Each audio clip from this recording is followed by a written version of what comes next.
हाँ, देखो इधर। कर लिया? शुरू करें? पूछना शुरू करता हूँ सबसे पहले तो एज यूजुअल। कैमरा स्टार्ट है। चलो इधर देखो। बंद करो सारे अपनी अपनी कॉपी किताब। वो इसकी फाइल दी थी क्या मैं आपको? पीडीएफ दी थी क्या इसकी? नहीं दी थी? पीडीएफ नहीं दी थी? अब देनी भी नहीं अभी। तो मेरे को बताओ, विक्रम संवत, विक्रम संवत किसने स्टार्ट किया था? राजा विक्रमादित्य ने। अब मेरे को बताओ, बीच में आप, इधर देखो। नाम क्या आपका? दिनेश? विनेश या दिनेश? दिनेश, उसको बंद करो। आपके तो लिखा हुआ नहीं होगा ना? कोई नहीं, वो आज दे दूंगा मैं, वो कल वो पीडीएफ दे दूंगा। तो मेरे को बताओ, शक संवत और राष्ट्रीय पंचांग में क्या अंतर है, छोटा सा?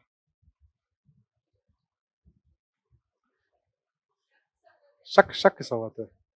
शंख नहीं, शक संवत और राष्ट्रीय पंचांग। हाँ बताओ। हम्म।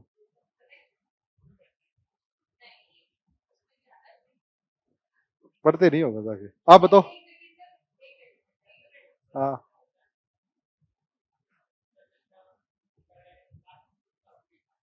हाँ हाँ। अमावस्या होती है। ये बात पढ़ते नहीं होगा जाके। शक, शक को ही राष्ट्रीय पंचांग अपनाया गया है, ये मैंने बताया था।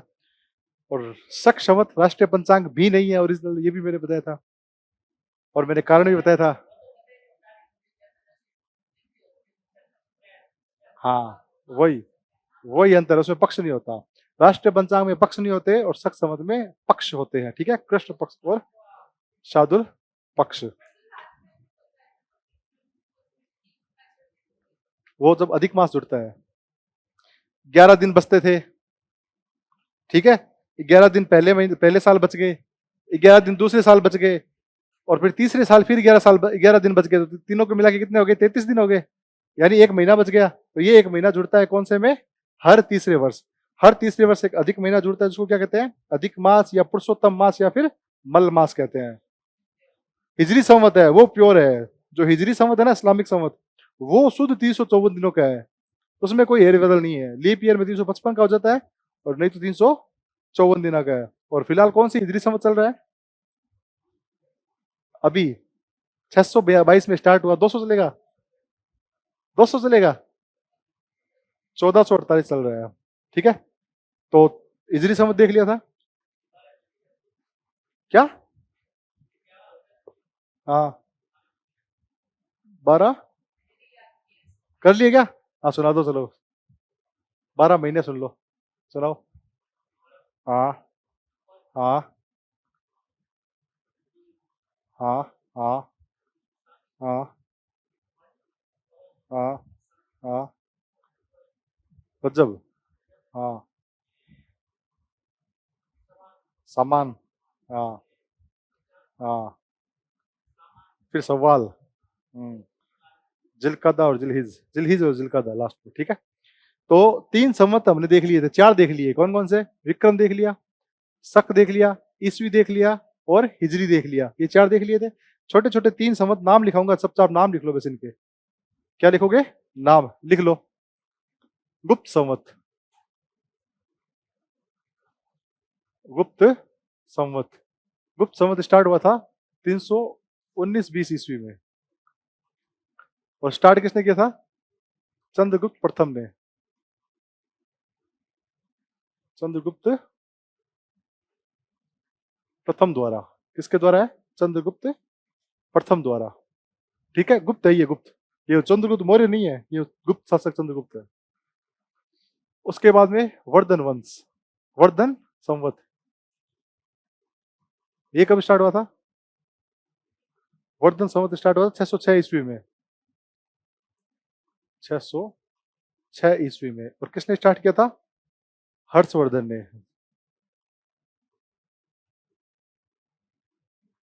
हर्षवर्धन द्वारा शुरू किया गया था। और एक संवत और है लास्ट, इलाही संवत। ये मैंने कल आपको बताया था। इलाही संवत। ये कब स्टार्ट हुआ है? 1583 में, 1583 ईस्वी में। और किसने स्टार्ट किया था? अकबर ने। अकबर द्वारा, ठीक है, अकबर द्वारा। अब आपके वो जो महीने लिखे हुए ना, मुहर्रम, जो इस्लामिक महीने, आप कॉपी में से पढ़ के बताना मेरे को एक बार। उसके बाद क्या लिखा है? रजब के बाद क्या लिखा हुआ है? रजब के बाद सवाल लिखा हुआ है ना, उसको सामान करो। रजब के बाद सामान है, और रमजान के बाद सवाल है, फिर रमजान है, रमजान के बाद कौन सा है? समान लिख रखा है ना, उसको सवाल कर लो। ये सीक्वेंस है। तो अब शुरू करते हैं हिंदू धर्म के त्योहार। करें? करें, चलो स्टार्ट करते हैं। सबसे पहला महीना कौन सा है?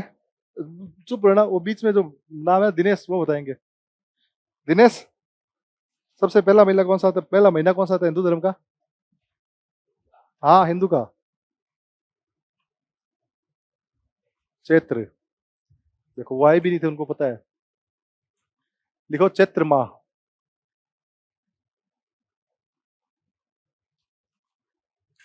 चैत्र माह। और प्रत्येक हिंदू महीने में कितने पक्ष होते हैं? 2 पक्ष होते हैं। पहला पक्ष कृष्ण पक्ष और दूसरा पक्ष शुक्ल पक्ष। तो स्टार्ट किससे करते हैं? कृष्ण पक्ष से। कृष्ण पक्ष। कृष्ण पक्ष। अब मैंने कृष्ण पक्ष लिख दिया, अब मैं सिर्फ यहाँ पे तारीख लिखूंगा, एकम, दूज, तीज। अभी कृष्ण पक्ष चल रहा है, ठीक है ना? तो मैं अगर मान लो मैं ये लिख दिया प्रतिपदा, ऐसे लिख दिया मान लो मैंने प्रतिपदा। प्रतिपदा का मतलब एक होता है। अब जो चीज चलेगी ना, अब ये आप कॉपी में ना बाद में आराम से समझना कि ये चैत्र कृष्ण प्रतिपदा है, क्योंकि चैत्र माह पढ़ रहे हैं। बार बार हम लिखेंगे नहीं चैत्र कृष्ण की प्रतिपदा, चैत्र कृष्ण द्वितीय। हेडिंग डाल दी हमने, चैत्र का महीना है और उसका कृष्ण पक्ष चल रहा है। अब जो भी पढ़ेंगे इस कृष्ण पक्ष के बारे में पढ़ेंगे, ठीक है? तो प्रतिपदा को क्या होता है? फाल्गुन पूर्णिमा होती है लास्ट, उसमें आती है होलिका दहन होता है। होलिका दहन के ठीक अगले दिन क्या करते हैं अपने? होली खेलते हैं। तो होली का त्योहार कब मनाया जाता है? जब वर्ष की शुरुआत हो, यानी शुरुआत किसके साथ हो? रंगों के साथ, रंग बिरंगे रंगों के साथ। तो चैत्र कृष्ण प्रतिपदा का जो पहला दिन आएगा वो क्या आएगा? दुलंडी। हिंदी में इस त्योहार को क्या कहते हैं? दुलंडी।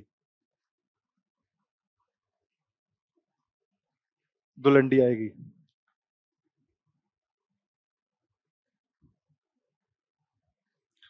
ठीक है? अब आपसे पूछे कि दुलंडी कब आती है, तो चैत्र कृष्ण प्रतिपदा को। ये सामने लिखा हुआ है ना, चैत्र कृष्ण प्रतिपदा, इसी को दुलंडी आती है। ठीक है? इस दिन क्या खेलते हैं? होली खेलते हैं ना। होली का दहन अलग होती है और होली अलग होती है, ध्यान रखना।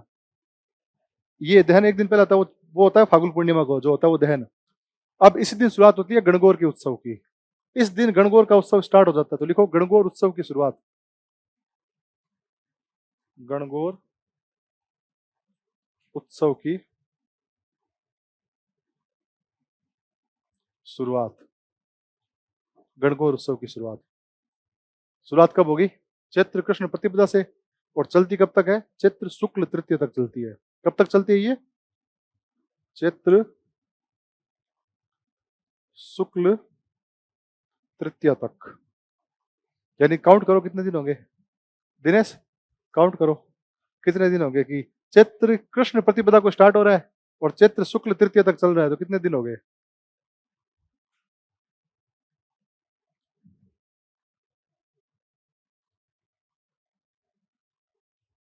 भाई चैत्र कृष्ण पक्ष तो पूरा चला गया। कृष्ण पक्ष कितने दिनों का होता है? 15 दिनों का। 15 दिन वो हो गए और 3 दिन ये हो गए, 18 हो गए। आ गया?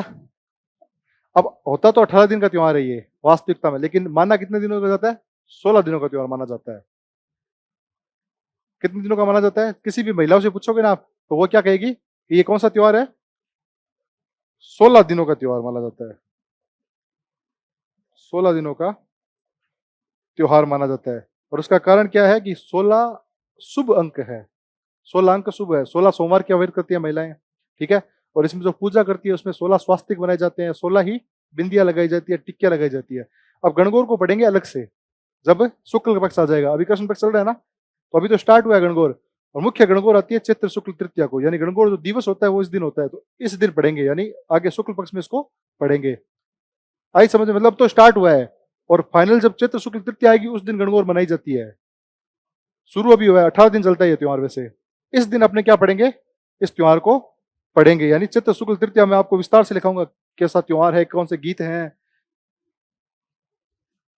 हाँ ठीक है, तो प्रतिपदा को हम देख लिया, धुलंडी कैसे याद रहेगा कि वर्ष की शुरुआत है रंगों के साथ होनी चाहिए, वर्ष की शुरुआत, और वर्ष की शुरुआत पहले ये होता है चैत्र कृष्ण एक से शुरुआत होगी। ठीक है, अब दूज तीज में कुछ खास है नहीं, अब चलते सीधा चैत्र कृष्ण अष्टमी पे। किस पे? अष्टमी पे।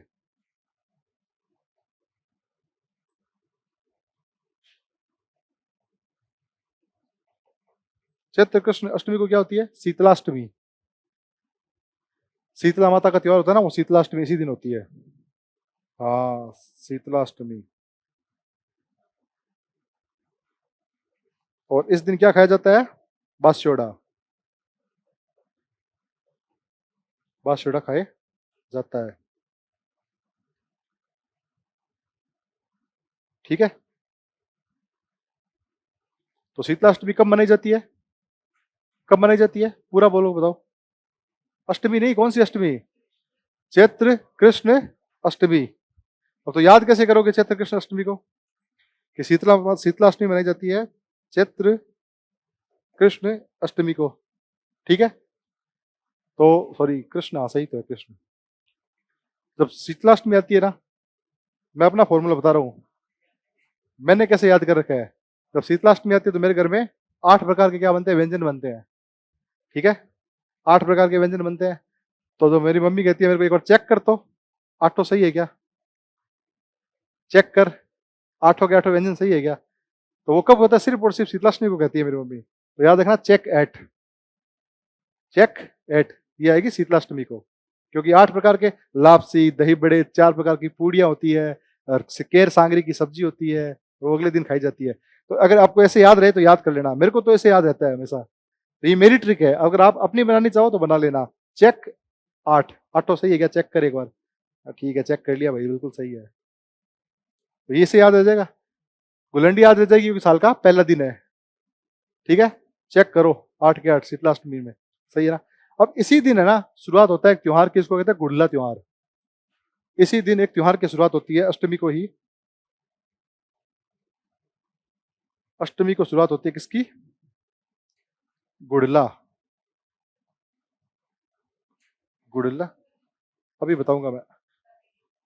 गुड़ला त्योहार, और ये चलता कब तक है? ये चलता है इस दिन तक, चैत्र शुक्ल तृतीया तक चलता है। चैत्र शुक्ल तृतीया तक चलता है। चैत्र शुक्ल तृतीया तक चलता है ये, अष्टमी से तृतीया तक। कितने दिन हो गए? अष्टमी, नवमी, दसवीं, 11, 12, 13, 14 और अमावस्या, और 1, 2, 3, 12 दिन चलता है ये त्योहार। चैत्र कृष्ण अष्टमी से चैत्र शुक्ल तृतीया तक ये त्योहार चलता है। ठीक है, गणगौर वाले दिन ही समाप्त होता है ये, चैत्र शुक्ल तृतीया वाले दिन ही समाप्त होता है। ठीक है, अब गुड़ला त्योहार के बारे में पहले कुछ लिखेंगे, फिर बताऊंगा इसको याद कैसे करना है। देखो, गुड़ला त्योहार है ना, ये त्योहार मनाया जाता है मुख्यतः मारवाड़ में। किसमें? मारवाड़ में। तो लिखो, इसी के आगे लिखना है, खूब सारा लिखना है, ध्यान रखना। तो लिखो मारवाड़ का त्योहार, मारवाड़ का त्योहार, गुड़ला के आगे लिखो मारवाड़ का क्या है ये त्योहार है। ठीक है, अब होता क्या है कि बात है 1492 ईस्वी की, 1492 ईस्वी की। मारवाड़ यानी जोधपुर का एक शासक था राव सातल देव। क्या नाम था? राव सातल देव। राव सातल देव ने दिग्विजय की नीति अपनाई थी। राव सातल देव, ये मान लो ये राजस्थान का नक्शा है। ठीक है, ये राजस्थान है, यहाँ पे मारवाड़ था। ठीक है, ये लगभग लगभग मारवाड़ मान के चलो उस समय का। यहाँ पे है अजमेर। तो इसने अपनाई दिग्विजय की नीति। किसने अपनाई? सातल देव ने। तो सातल देव कभी यहाँ हमला करके इस वाले को कैप्चर कर रहा है, कभी इस वाले को कैप्चर कर रहा है। यहाँ का जो शासक था ना अजमेर का, उसका नाम था मल्लू खां। क्या नाम था? मल्लू खां। मल्लू खां ने सोचा कि यार ये मेरे ऊपर हमला करे, इससे पहले अपने इसके क्षेत्रों को जीत लेते हैं। ठीक है, मल्लू खां अपनी सेना के साथ आता है। कहाँ पे आता है? मारवाड़ में प्रवेश कर जाता है। तो मारवाड़ में इसको कोई नहीं मिलता, तो ये यहाँ पे एक पीपाड़ कस्बा है जोधपुर में। उस पीपाड़ कस्बे में क्या कर, अभी अभी पीपाड़ कस्बे में इसी समय आता है, इसी समय मतलब ये जो त्योहार चल रहा है इस समय 140 युवतियां गणगौर का ये त्योहार मना रही होती है एक तालाब के पास में। 140 युवतियां क्या करती, पीपाड़ कस्बे में गणगौर का त्योहार मना रही होती है। तो ये मल्लू खां और उसका एक सेनापति होता है गुड़ले खां, उन दोनों को और तो कोई नहीं मिला, वो इन 140 महिलाओं को क्या कर लेते हैं, कब्जा कर लेते हैं, इनको अपहरण कर लेते हैं, अपहरण करके ले जा रहे होते हैं यहाँ से वापस लेके जा रहे होते हैं। इसने में सातल देव को पता लग गया कि भाई वो क्या कर रहा है, लेके जा रहे हैं किसको, बच्चियों को, ये 140 महिलाओं को उठा के। तो सातल देव अपनी सेना लेके आता है और एक स्थान है यहाँ पे कोसाणा गांव, कोसाणा गांव पे इनको रोक लेता है। मल्लू खां तो भाग जाता है। ठीक है, सातल देव गुड़ले खां को मार देता है। जो गुड़ले खां था उनका सेनापति, इसका सेनापति था, उसको मार देता है और उन 140 बच्चियों को छुड़ा लेता है। गुड़ले खां की खोपड़ी तोड़ता है, निकाल के उसकी गर्दन काटी, और उसके गर्दन में युद्ध में बहुत सारे तीर लग गए थे ऐसे गर्दन में, खोपड़ी में। तो उसके तीरों में खोपड़ी में क्या हो गया, छिद्र हो गया था। और वो जो खोपड़ी है गुड़ले खां की, वो इन 140 तीजड़ियों को दे दी थी, और ये 140 तीजड़ी उस खोपड़ी को लेके नाची।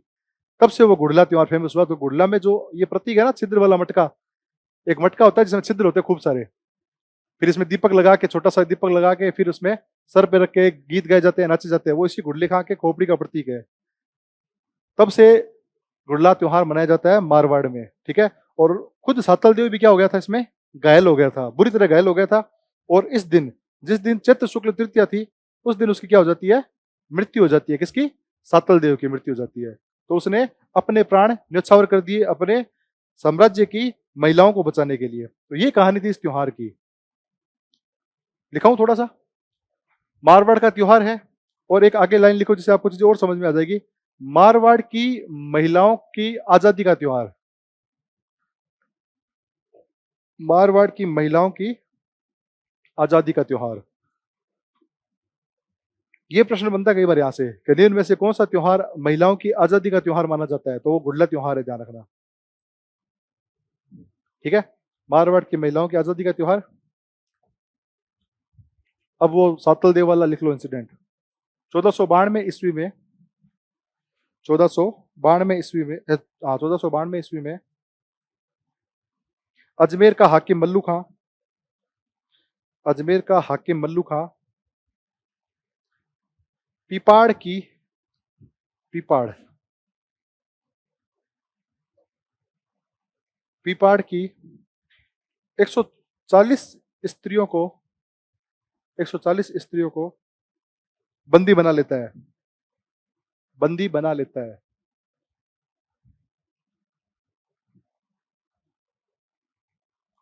राव सातल देव, राव सातल देव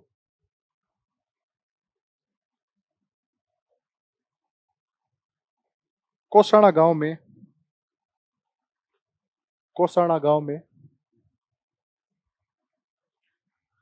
मल्लू खां के सेनापति गुड़ले खां को मारकर, मल्लू खां के सेनापति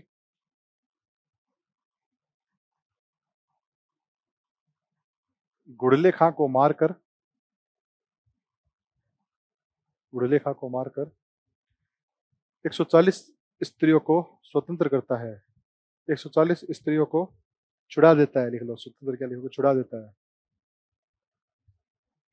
ठीक है, राव सातल देव भी घायल हो जाता है, जिसकी मृत्यु, राव सातल देव भी घायल हो जाता है, जिसकी मृत्यु चित्त शुक्ल तृतीया को हो जाती है, जिसकी मृत्यु चित्त शुक्ल तृतीया को हो जाती है। ठीक है, राव सातल देव किस जगह का शासक था? ये जगह कौन सी थी? मारवाड़, ये थी मारवाड़। ठीक है ना, तो लिखना नहीं, लेकिन याद रखना इस चीज को, मारवाड़ का शासक था राव सातल देव। लिख लिया, चित्त शुक्ल तृतीया को हो जाती है। ठीक है, अब आपको आज तो याद रह जाएगा ये चीज, कल भी याद रह जाएगी कि भाई मैं जब चैत्र पूछूंगा ना कि गुड़ला त्योहार कब आता है, तो आप कहोगे चैत्र कृष्ण अष्टमी को शुरू होता है और चैत्र शुक्ल तृतीया तक चलता है, ये तो आज रह जाएगी। अब मैं अचानक आपको 15 दिन बाद पूछूंगा ना, तो आपको शायद याद नहीं आएगी ये चीज। क्यों? क्योंकि बहुत कुछ चीजें पढ़नी पड़ती है, तो ये चीजें बिना रिवीजन के दिमाग से निकल जाती है। लेकिन अगर छोटी सी ट्रिक बनी हो ना कहीं ना कहीं दिमाग में, तो याद हो जाएगी चीजें। कैसे होती है? अब ट्रिक थोड़ी सी ट्रिकी है, ट्रिक भी ट्रिकी है, वैसे उस ट्रिक पे गौर करना। मैं एक छोटी सी कहानी सुनाऊंगा, वो ट्रिक से है, ठीक है? अब मेरे को एक बात बताओ, गुड़ला त्योहार में नाचती कौन है? महिलाएं। महिलाएं नाचती हैं, 144 महिलाएं थी, ये नाची थी इसकी खोपड़ी को लेके, तो महिलाएं नाचती है, ठीक है? एक लड़का था, एक लड़का था दीवाना सा, वैसा नहीं, एक सिंपल सा लड़का था, ये इन महिलाओं को नाचते हुए देख रहा है, तो ये क्या, मैं भी नाचूंगा? ये क्या कह रहा है? मैं भी नाचूंगा, मैं भी गुड़ला त्योहार पे नाचूंगा।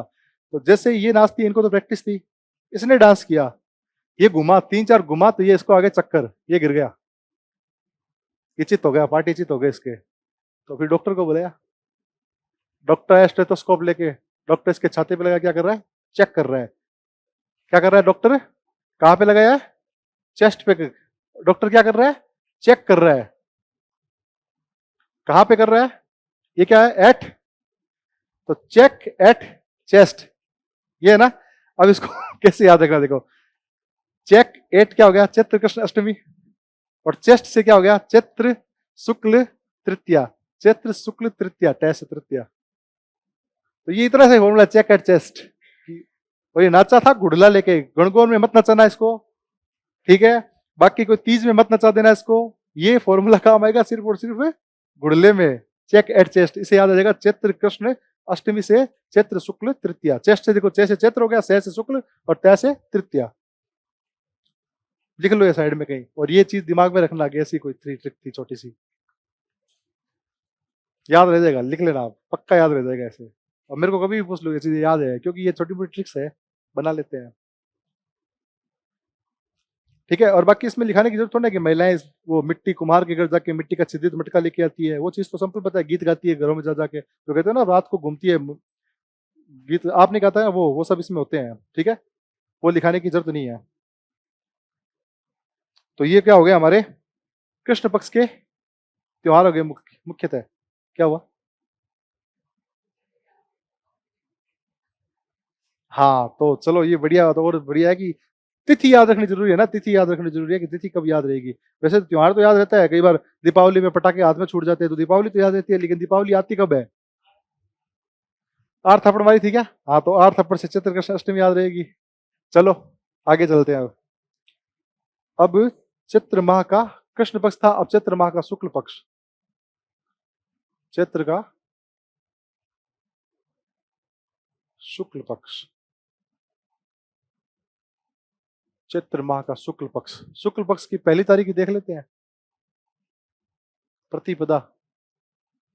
क्या होता है इस दिन?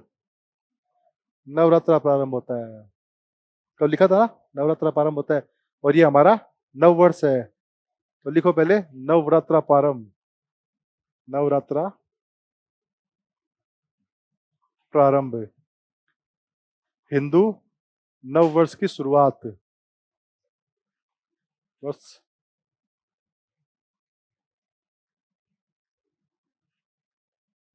हिंदू नव वर्ष की शुरुआत। तो इस दिन नवरात्रा भी प्रारंभ होते हैं। और ये नवरात्रि कौन से हैं?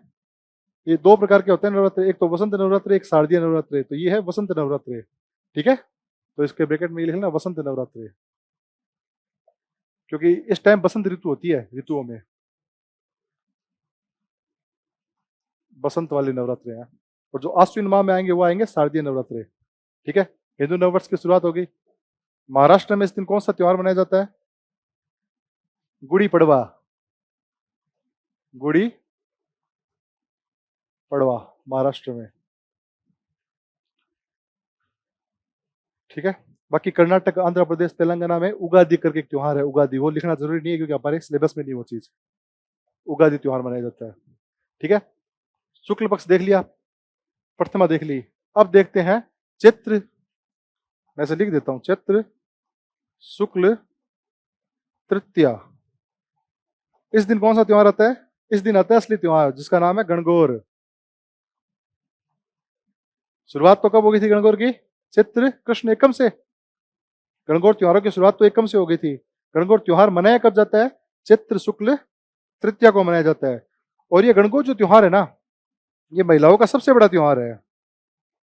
महिलाओं का त्योहार है ये पूर्णतया। और जब महिलाओं की बात आ जाती है त्योहारों में, जब महिलाएं अपना कोई भी काम करती है ना, तो महिला में एक चीज बहुत ज्यादा होती है, आप देखोगे क्या होती है महिला में। महिला अपना काम बहुत चुस्ती के साथ करती है। तो च से चैत्र, स से शुक्ल, तय से तृतीया, याद रख लेना, क्योंकि गणगौर त्योहार महिलाओं का है और महिलाएं बिल्कुल चुस्त होगी एकदम, तो वो चैत्र शुक्ल तृतीया।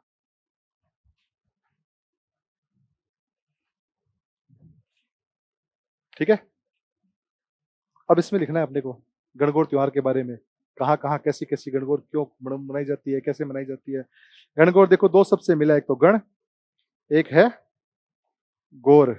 एक तो है गण, एक है गौर। गण प्रतीक है शिव जी का, भगवान शिव का, और जो गौर है वो मां पार्वती का प्रतीक है। तो गणगौर त्योहार शिव पार्वती का त्योहार माना जाता है। मां पार्वती और भगवान शिव का त्योहार है ये। ठीक है, महिलाओं का त्योहार लिख दिया। राजस्थान का सबसे अधिक गीतों वाला त्योहार है, लिखो सबसे अधिक गीत इसी पे गाए जाते हैं। लिखो राजस्थान का सबसे अधिक गीतों वाला त्योहार, राजस्थान का सबसे अधिक गीतों वाला त्योहार।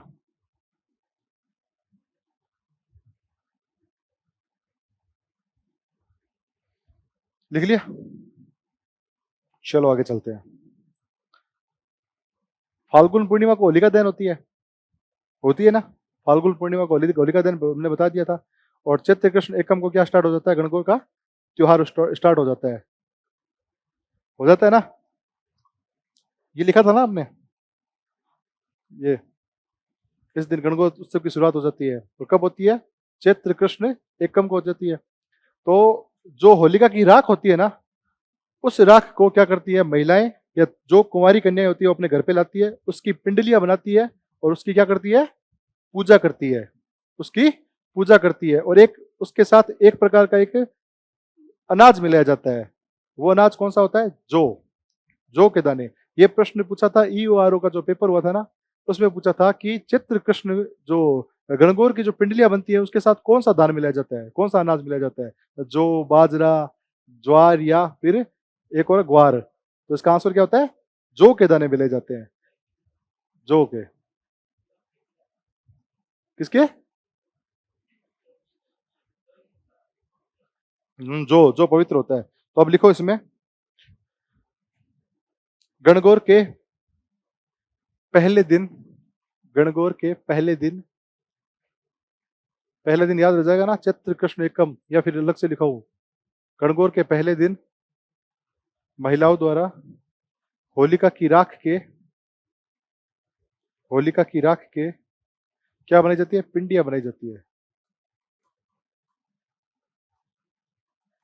होलिका की राख की पिंडियां बनाकर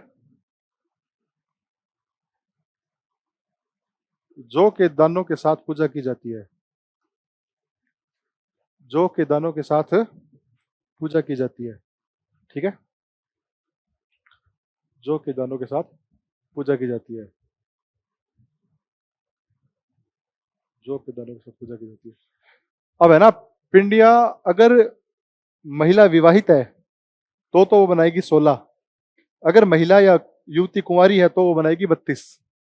तो इसके आगे पिंडियों के आगे लिख लेना कि अगर वो मिस है मतलब कुंवारी है तो 32, और वो मिसेज है तो वो कितनी बनाएगी, 16। अब आप लिख लेना अपने हिसाब से, कुंवारी है तो 32 और शादीशुदा ये विवाहित है तो 16।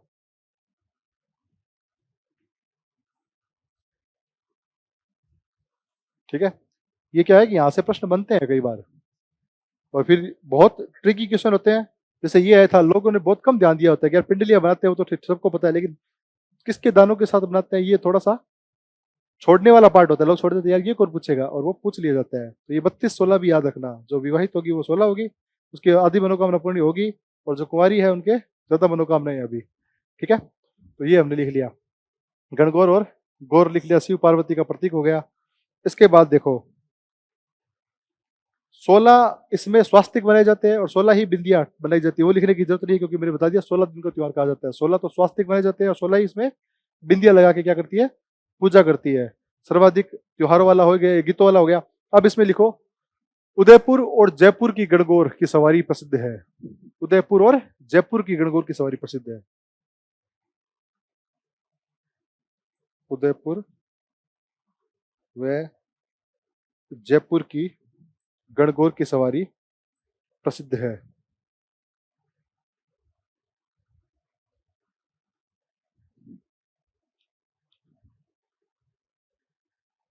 ठीक है, आगे लिखो जैसलमेर में चतुर्थी के दिन यानी इसके अगले दिन जैसलमेर में चतुर्थी के दिन केवल ईसर की सवारी निकलती है। केवल ईसर की सवारी निकलती है। गणगौर ईसर होते हैं ना, एक तो गौर माता होती है और एक ईसर जी, ये शिव जी की प्रतीक है ईसर। केवल ईसर की सवारी निकलती है, ये ई ईसर, ईसर की सवारी निकलती है।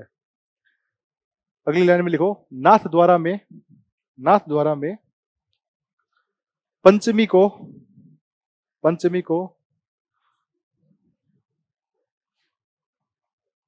गुलाबी गणगौर या ओब्लिक करके लिखना चुनड़ी गणगौर मनाई जाती है। चुनड़ी गणगौर मनाई जाती है।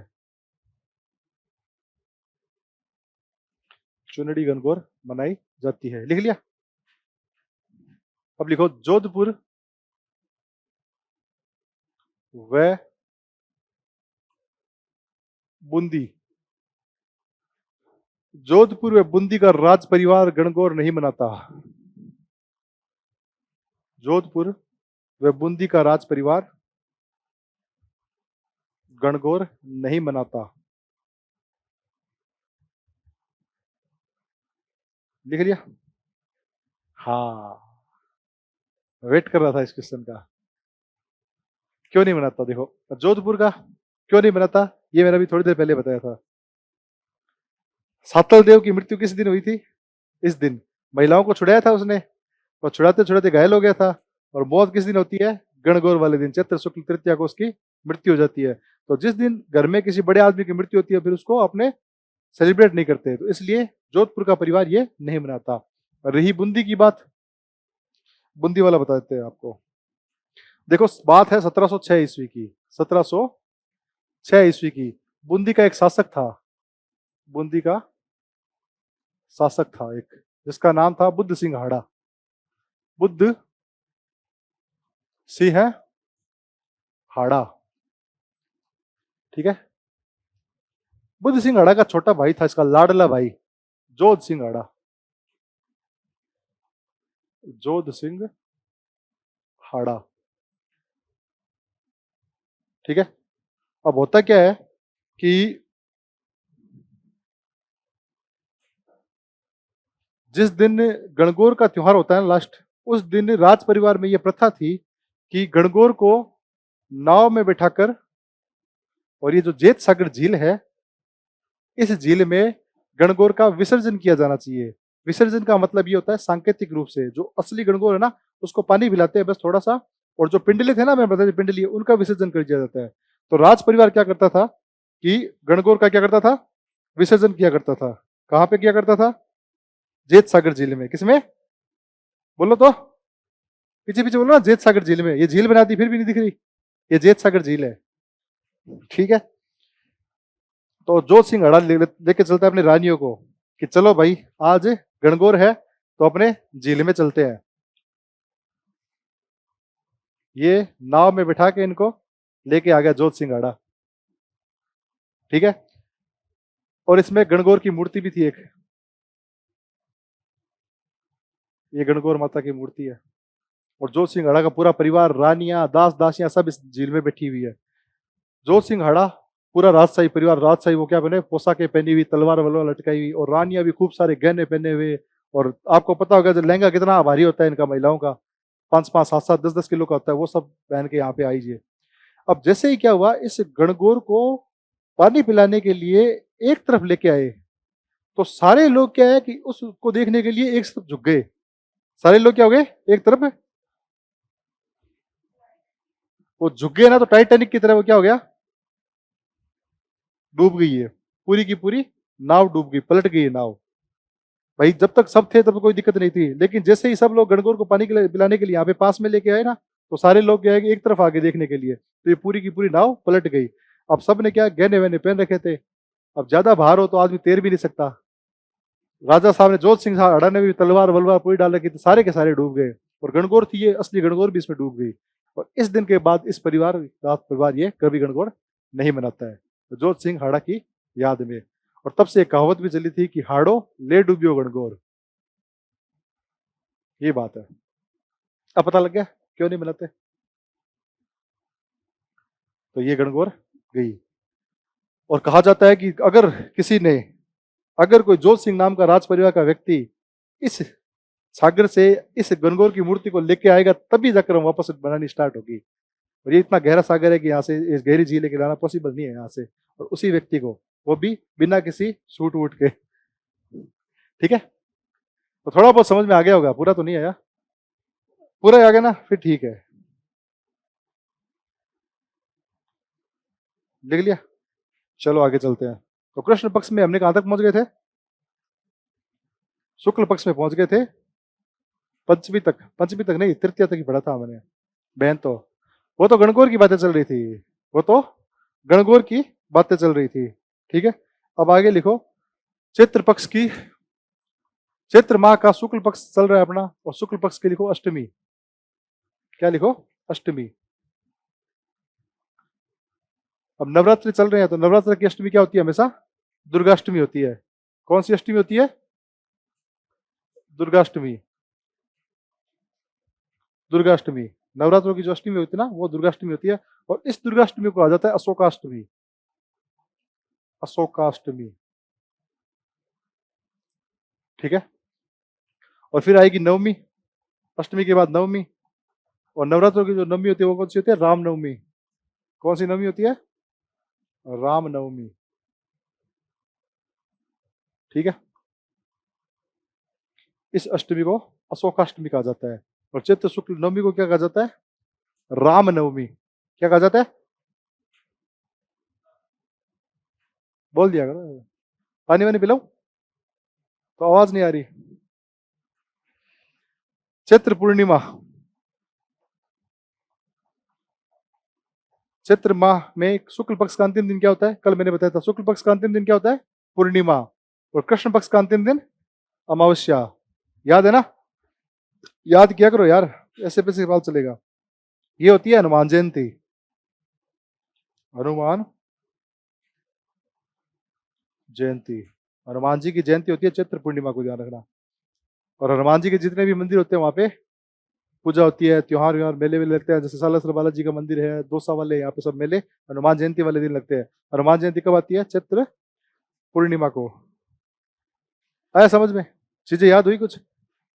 अब मेरी तरफ देख के बताओ, मेरी तरफ देख के, मैं पूछूं वही बताना है। बताओ, गुड़ला त्योहार कब से कब तक मनाया जाता है। हाँ, हाँ, कब से स्टार्ट होता है, कब खत्म होता है, फॉर्मूले से बताया था मैंने आपको, अगर वो याद नहीं हो तो आपने। चैत्र, चैत्र का महीना चल रहा है।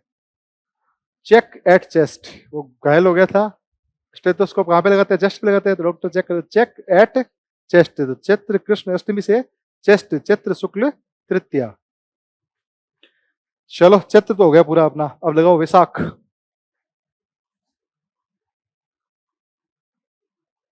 वैशाख का ये कृष्ण पक्ष है, और वैशाख का ये शुक्ल पक्ष है।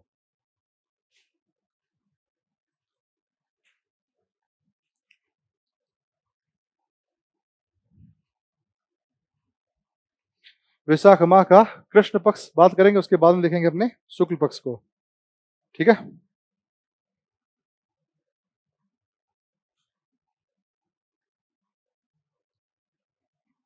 लिखो, वैशाख कृष्ण की तृतीया। कौन सी? तृतीया। इस दिन कौन सा त्योहार मनाया जाता है? इस दिन मनाया जाता है धींगा गवर। धींगा गवर। धींगा गवर।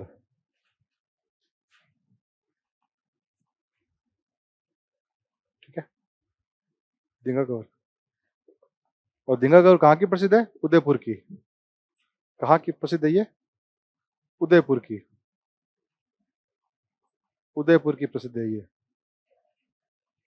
त्योहार है ना। गवर जिसे गणगौर है ना, गणगौर।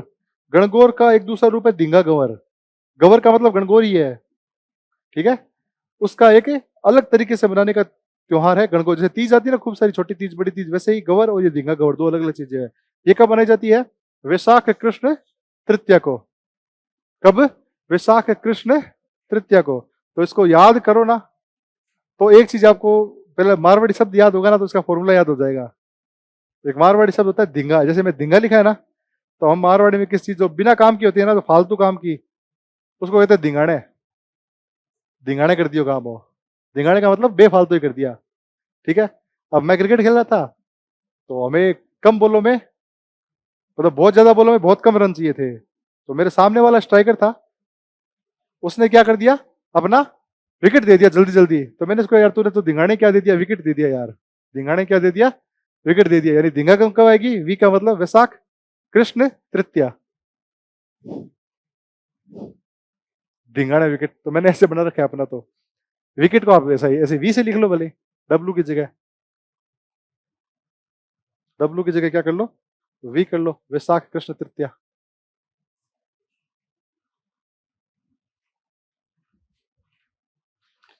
एक बार ये चीजें बैठ जाएगी ना दिमाग में, ये अगर ये वाली, फिर नहीं भूलोगे। फिर बोले 20 दिन बाद पूछो, तो 100 दिन बाद पूछो, इतना आ जाएगा यार। सर धींगा कबर, धींगा से था धिंगाणे। धिंगाणे क्या था? अच्छा क्रिकेट खेल रहे थे सर, सर के दोस्त ने विकेट दे दी था, धिंगाणे विकेट। तो विशाल किसने? वैशाख कृष्ण तृतीया। ऐसे याद हो जाएगी। अखा तीज का मैंने बताया था ना, अभी आएगी वो। ये हो गया पूरा कृष्ण पक्ष। कृष्ण पक्ष में और कुछ नहीं है। शुक्ल पक्ष देख लेते हैं। शुक्ल पक्ष में आती है तृतीया को, वैशाख शुक्ल तृतीया को क्या आती है? अखा तीज, यानी अक्षय तृतीया। अक्षय तृतीया। और इसको क्या कहते हैं? आखा तीज भी कहते हैं। आखा तीज भी कहते हैं। ठीक है, वैशाख शुक्ल, ठीक है, और तृतीया तो है ही। फिर कॉलम बनाओगे क्या? बना लो, तो क्या, कोई दिक्कत नहीं, बना लो कॉलम। नहीं बनाना तो वैसे लिख लो, सीधा चलने दो, उसके नीचे चलने दो, कोई दिक्कत नहीं है।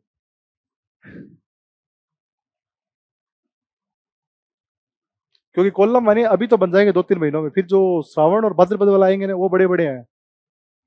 उसमें सबसे ज्यादा त्योहार अपने भादवे में आते हैं, पता है क्या आप लोगों को? भाद्रपद के महीने में सबसे ज्यादा त्योहार आते हैं अपने। है? हाँ। तो अब इसको याद करने का क्या तरीका है कि हमारे जब अक्षय तृतीया खाती जाती है ना, तो बीकानेर में क्या उड़ाई जाती है? पतंग उड़ाई जाती है। क्या उड़ाई जाती है? पतंगे। तो हम जब एक दूसरे की पतंग काटते हैं, तो हम क्या बजाते हैं? विशल। तो हम बजाते हैं विशल। वैशाख शुक्ल। और आखा तीज तो लिखा ही हुआ है, तीज का मतलब तृतीया है। बाकी आप देख लेना जो आपको लगे। हो जाएगा क्या याद? हो जाएगा। हाँ, वो ये तो 3-4 बार पहले भी देखा था अपने ने। गाँव में आखा, हाँ, वो भी लिखाऊंगा, अभी वो लिखाऊंगा। अबूझ सावा। हाँ, तो लिखो ये, सबसे बड़ा अबूझ सावा। सबसे बड़ा अबूझ सावा। अबूझ का मतलब पूछने की जरूरत नहीं होती किसी पंडित से, बिना पूछे ये क्या हो जाएगा? अबूझ सावा, यानी सबसे ज्यादा विवाह होते हैं राजस्थान में। लिखना इसके साथ में, लिखना राजस्थान में सबसे अधिक बाल विवाह इसी दिन होते हैं। राजस्थान में सर्वाधिक क्या होते हैं? बाल विवाह होते हैं। बाल विवाह।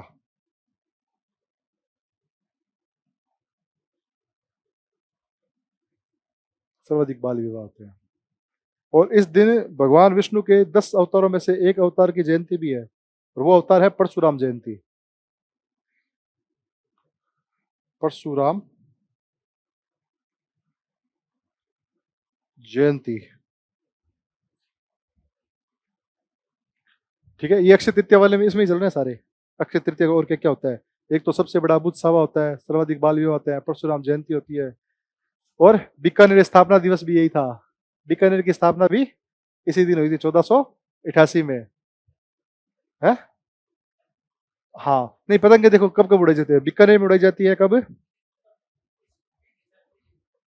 बीकानेर में उड़ाई जाती है अखा तीज को, जयपुर में उड़ाई जाती है मकर संक्रांति को, उदयपुर में उड़ाई जाती है ज्येष्ठ पूर्णिमा को या अमावस्या को, सॉरी, तो जेठ की अमावस्या एकादशी होती है, उस दिन निर्जला एकादशी को मनाई जाती है उदयपुर में। और दिल्ली में मनाई जाती है 15 अगस्त को पतंगे। अलग अलग जगह अलग अलग पतंगे उड़ाई जाती है। पूर्वी राजस्थान में पतंगे इसी मकर संक्रांति को जन्माष्टमी को उड़ाते हैं पतंगे। ओ, कृष्ण जन्माष्टमी को है, वो लिखवा देंगे चलो। तो शुक्ल पक्ष हो गया, शुक्ल पक्ष के एक पक्ष और है। शुक्ल पक्ष का अंतिम दिन क्या होता है? शुक्ल पक्ष का अंतिम दिन 15वां दिन क्या होगा? कल बताया था, 3 बार समझाया था। शुक्ल पक्ष का अंतिम पूर्णिमा। हाँ, तो शुक्ल पक्ष का अंतिम दिन पूर्णिमा, तो लिख लो पूर्णिमा। वैशाख पूर्णिमा, वैशाख पूर्णिमा दिन कौन सा होता है? बुद्ध पूर्णिमा का। यही होती है बुद्ध पूर्णिमा, जिस दिन आपकी बचपन में छुट्टी हुआ करती थी।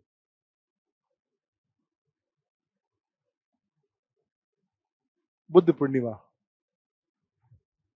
ठीक है। वैशाख पूर्णिमा को क्या होता है? बुद्ध पूर्णिमा। अब बुद्ध वेरी पॉपुलर है, वैसे याद रख लेना, वेरी पॉपुलर है, वीपी करके याद कर लेना। वेरी पॉपुलर कौन थे? बुद्ध थे। क्या हुआ? वैशाख शुक्ल पूर्णिमा लिखोगे? शुक्ल लिखने की जरूरत ही नहीं होती, पूर्णिमा का मतलब ही शुक्ल का पक्ष का अंतिम दिन होता है भाई। एकम आपको पता नहीं सकते कौन सी एकम है, द्वितीय आपको पता नहीं कौन सी हो सकती है, लेकिन अमावस्या कृष्ण पक्ष की होगी और पूर्णिमा शुक्ल पक्ष की होगी। पर लिखो तो लिख लो, नहीं तो जरूरी नहीं होता भाई, मैं तो इसको अनावश्यक मानता हूँ पूर्णिमा के आगे शुक्ल लिखना। ठीक है, तो वीपी कर लेना, वेरी पॉपुलर थे, कौन थे? बुद्ध थे, इसे याद आ जाएगा वैशाख पूर्णिमा को। चलिए आगे वाला महीना देखते हैं। ये तो हो गया अपना वैशाख। अब आगे वाला महीना कौन सा होता है? ज्येष्ठ, जेठ का महीना, सबसे गर्म महीना, ज्येष्ठ माह।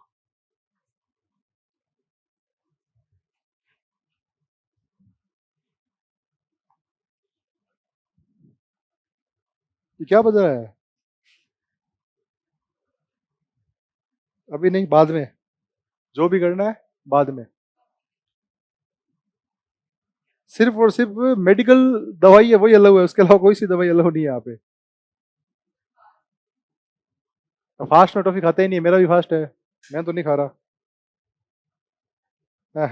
मेरा फास्ट है आज, मैं तो नहीं खा रहा। फास्ट में तो, फास्ट का मतलब ही था कुछ नहीं खाना।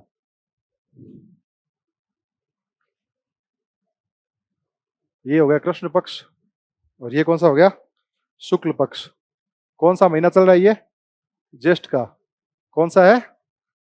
ज्येष्ठ का, ठीक है, ज्येष्ठ यानी जेठ। अब जेठ माह का कृष्ण पक्ष का अंतिम दिन क्या होगा? कृष्ण पक्ष का अंतिम दिन क्या होगा? बताओ जल्दी बताओ। हाँ हाँ, टाइम है। अमावस्या होगी ना, तो लिखो अमावस्या। अमावस्या लिखो। तो ये क्या है? ज्येष्ठ अमावस्या, जेठ महीने की अमावस्या। ये क्या होती है? इसको कहते हैं बड़ मावस।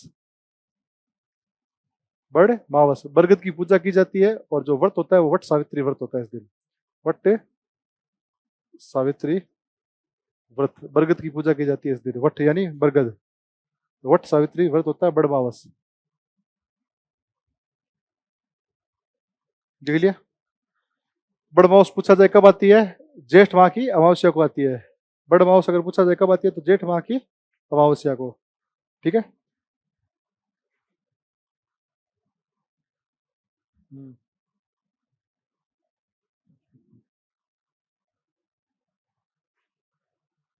चलो शुक्ल पक्ष में चलते हैं, और उसमें है नहीं कुछ।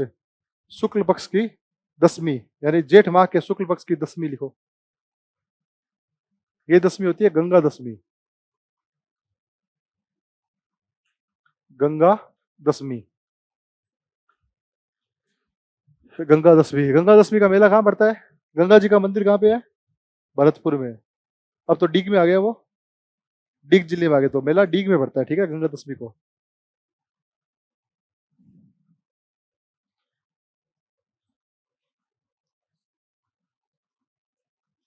ग्यारस, जेठ माह के शुक्ल पक्ष की ग्यारस होती है ना, ये होती है निर्जला ग्यारस।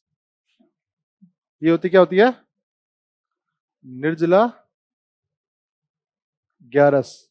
और इस दिन अभी आई थी, तो अभी जेठ ही तो थे, जेठ चल रहे थे ना अभी, अब आषाढ़ चल रहा है, अभी शुरू हुआ है। तो निर्जला ग्यारस को क्या होता है, जो व्रत होता है वो बिना जल के होता है। जो व्रत होता है, व्रत बिना जल के। देखो एक सिंपल सी बात, देखो ये चीज याद करना ना, इसका फॉर्मूला कुछ नहीं है, लेकिन एक लॉजिक है कि अगर आपको है ना आज से 20 दिन बाद सीधा पूछ लो निर्जला ग्यारस कब आती है, तो आप या तो याद होगा तो बता दोगे सर ज्येष्ठ माह की शुक्ल पक्ष की ग्यारस को आती है, ठीक है। लेकिन एक लॉजिक लगाओगे ना इसमें, जो भी व्रत होता है ना, व्रत करते क्यों है? अपने शरीर को थोड़ा हार्ड बनाने के लिए, थोड़ा मतलब शरीर में क्या हो, थोड़ा कुछ सहन कर सके, सहन शक्ति बढ़ाने के लिए। और हिंदू महीने हैं, सबसे ज्यादा गर्म महीना कौन सा होता है? जेठ का ही होता है। तो जितना गर्म महीना होगा उसमें पानी नहीं पियोगे, वो ज्यादा हार्ड है, ठंडे महीने में पानी नहीं पियोगे। जितना गर्म महीना होगा पानी की ज्यादा डिमांड होगी शरीर को, फिर पता लगता है कि आप कितने टॉलरेट करते हो, कितना सहनशील करते हो। तो जेठ महीना गर्म है, इसीलिए निर्जला एकादश ग्यारस बनाई जाती है इस दिन। कितना अपने आप को आप टॉलरेट कर सकते हो। आश्विन कार्तिक में तो हर कोई कर लेगा, सर्दियों में तो पानी कब पीते हैं पता नहीं लगता, कभी पिया तो पिया, नहीं तो पूरे दिन नहीं पिया। इस दिन पी के बताओ, नहीं पी के बताओ। इसलिए ये निर्जला गैस जेठ के महीने में, और जेठ का महीना हमारा सबसे गर्म महीना होता है। तो ये एक लॉजिक से याद कर सकते हो, बिना ट्रिक के, ठीक है। और इस दिन क्या होता है, निर्जला गैस दान दिया जाता है, पानी पिलाया जाता है। यहाँ पे लगे हुए थे ना खूब सारे, वो पी के आए थे क्या? पी के आए थे ना थोड़ा थोड़ा? हाँ ठीक है, बिना व्रत होता है, बिना जल के। बाकी दान वान किए जाते हैं वो सब लिख लेना। और इस दिन पतंगे उड़ाई जाती है उदयपुर में, लिखो उदयपुर में पतंगे उड़ाई जाती है। उदयपुर में पतंगे उड़ाई जाती है।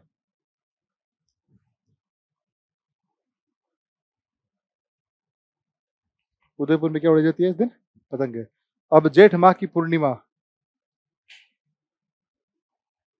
ये भी लॉजिक से याद करोगे आप। भाई जेठ का महीना है, बहुत ज्यादा गर्म महीना है, बहुत ज्यादा गर्म महीना है। तो आदमी चलता है तो आदमी छाया के लिए क्या ढूंढता है? पेड़। और पेड़ सबसे अधिक किसकी छाया होती है? पीपल की। तो इस दिन को कहते हैं पीपल पूर्णिमा। पीपल पूर्णिमा है। बुद्ध पूर्णिमा तो बताई थी ना ये थी वैशाख पूर्णिमा वाली बुद्ध पूर्णिमा होती है, इस दिन होती है बुद्ध पूर्णिमा। तो वैशाख माह की जो पूर्णिमा होती है ना, वो बुद्ध पूर्णिमा होती है। और वैशाख से अगला महीना होता है जेठ का, जेठ की पूर्णिमा होती है पीपल पूर्णिमा। वो तो वो रिजु बालिका नदी के ऊपर, वो तो ज्ञान की प्राप्ति हुई थी, वो अलग है। वो तो ज्ञान की प्राप्ति हुई थी उनको। उस वृक्ष को तो काट दिया था, किससे? एक शासक था, गौड़ शासक था वो, क्या नाम था उसका? गौड़, शशांक गौड़, शशांक मिश्र ऐसा कुछ नाम था। देख लो, मेरे को याद रहती है कब की बात है, बहुत पहले पढ़ी थी मैंने ये चीज, है। अच्छा अब कौन सा आ गया? जेठ के बाद कौन सा आएगा? चैत्र वैशाख ज्येष्ठ आषाढ़ आएगा। आषाढ़ माह लिखो।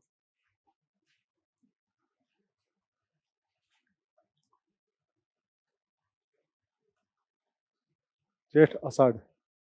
आषाढ़ दिख तो रहा है ना, कट तो नहीं रहा कैमरे में, फिर ठीक है।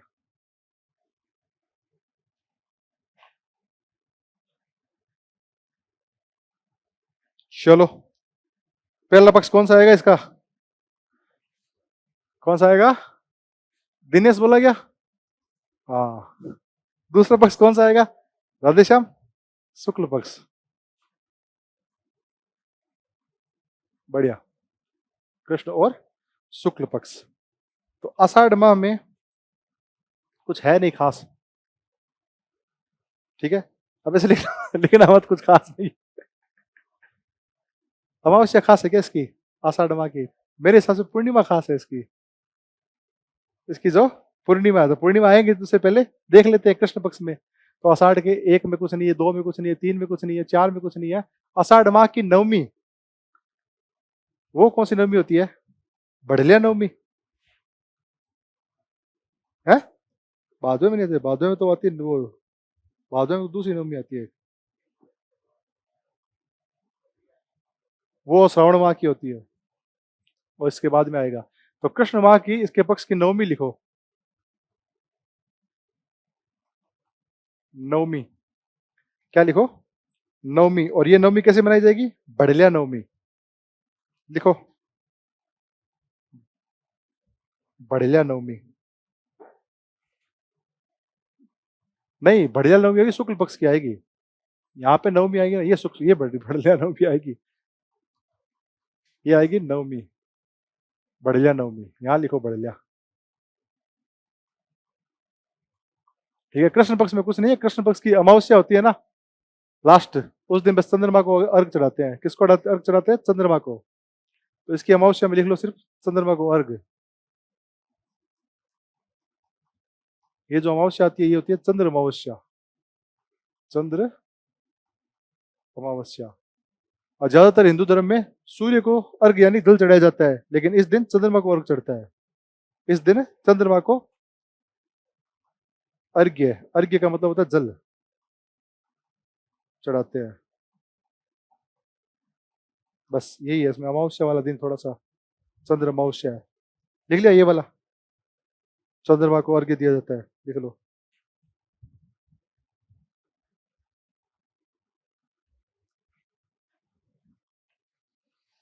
अब करते हैं बात इसकी, अब बात करते हैं किसकी? एकादशी की। आषाढ़ माह की जो एकादशी होती है ना, ये एकादशी होती है देवशयनी एकादशी। इस दिन 4 महीने के लिए देव क्षीर सागर में जाके सो जाते हैं। तो लिखो देवशयनी एकादशी, वो मैं लिखा दूंगा, 4 महीने बाद उठेंगे। ठीक है, देव शयनी एकादशी। भगवान विष्णु कितने? 4 माह के लिए देव शयनी सो जाते हैं ना क्षीर सागर में। भगवान विष्णु 4 माह के लिए, ये लिए है, ये मैंने क्या लिए, क्षीर सागर में क्या करते हैं? रेस्ट कर रहे हैं, कि डिस्टर्ब नहीं करेगा कोई 4 महीने के लिए। तो जब भगवान विष्णु रेस्ट कर रहे हैं तो इन 4 महीनों में कोई शुभ कार्य भी नहीं होता। इन 4 महीनों में कोई भी शुभ कार्य है, जो हिंदू धर्म में सावे होते हैं ना, सावे शादियां, वो कभी भी देख लेना, आषाढ़ के बाद से लेके और कार्तिक माह के बीच में कभी नहीं होती। तो इन 4 महीनों में क्या होता है? कोई भी शुभ या मांगलिक कार्य नहीं, मांगलिक कार्य नहीं होता, नहीं होता, शुभ या मांगलिक कार्य नहीं होता। ठीक है, तो आषाढ़ माह की एकादशी को क्या होता है? देवशयनी एकादशी। ठीक 4 महीने बाद उठेंगे विष्णु जी, उस दिन होगी कार्तिक माह की शुक्ल पक्ष की एकादशी। और वो एकादशी होती है देवउठनी 11। ये देवशयनी, देव सो गए और वो देव उठनी, देव उठते हैं। और वो भी अबूझ सवा है, उस दिन बहुत शादियां होती है। उस दिन भी क्या होती है? बहुत शादियां होती है। और अपने घरों में तुलसी, जिसके घरों में तुलसी जी होते हैं ना, वो तुलसी विवाह कराते हैं।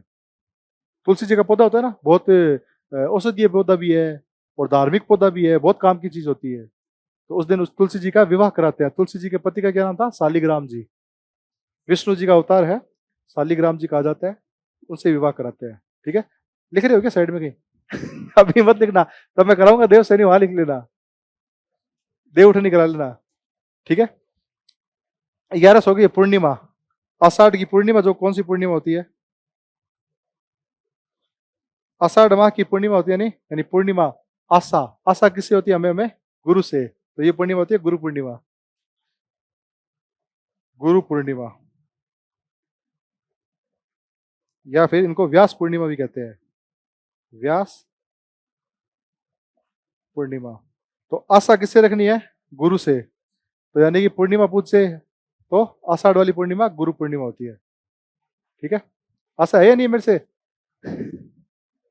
चलो, पानी तो यार मैं ही पी लेता हूँ, आज मुझे ही प्यास लग गई तुम लोगों को देख देख के।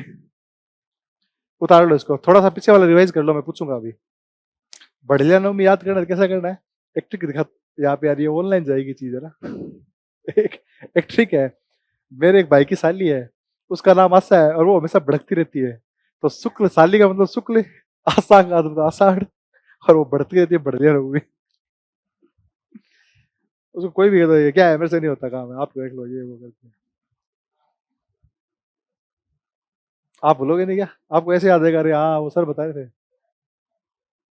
हाँ, व्यास पूर्णिमा लिख लेना। इस दिन ये महर्षि वेद व्यास का जन्म हुआ था। हाँ, महर्षि वेद व्यास का जन्म हुआ था, ये भी लिख लो नीचे यहाँ पे। इसके नीचे लिख लो महर्षि वेद व्यास है ना, महाभारत के रचयिता है, उनका जन्म हुआ था ये। दिनेश लिख लो नीचे कि महर्षि वेद व्यास का जन्म हुआ था। और वेद व्यास वही है जिन्होंने महाभारत लिखी थी। याद कर लिया? पीछे वाला कर लिया? चलो कोई नहीं, आगे चलते हैं, बाद में पूछूंगा। कल नहीं, बाद में कभी भी पूछ सकता हूँ, बीच में कभी भी पूछ सकता हूँ मैं सरप्राइज दे देता हूँ चलते चलते ही। तो आषाढ़ के बाद कौन सा आएगा? चैत वैशाख ज्येष्ठ आषाढ़ श्रावण। अब लिखो श्रावण। अब पेज भरेंगे आपके। श्रावण के दोनों पक्ष लिख लो, कृष्ण और शुक्ल।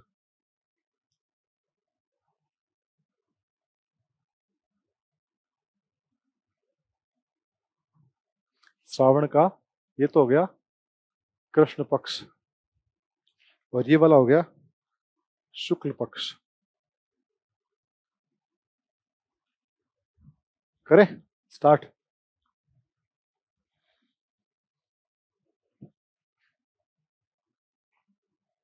श्रावण माह की पंचमी, ये पंचमी जो होती है वो होती है नाग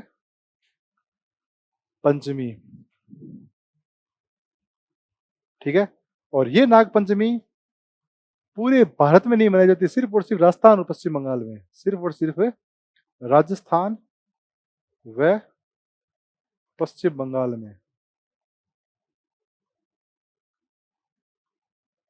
राजस्थान व पश्चिम बंगाल में मनाई जाती है ये नाग पंचमी। देखो श्रावण के महीने में बारिश होती है ना, बारिश होती है, बारिश होती है, चारों तरफ हरियाली हो जाती है, बढ़िया हरियाली। तो सांप कहाँ होते हैं? हरियाली में आते हैं ना। और सांप का रंग कैसा होता है? काला। नाग का रंग कैसा होता है? काला। तो हरियाली से याद आएगा श्रावण होगा।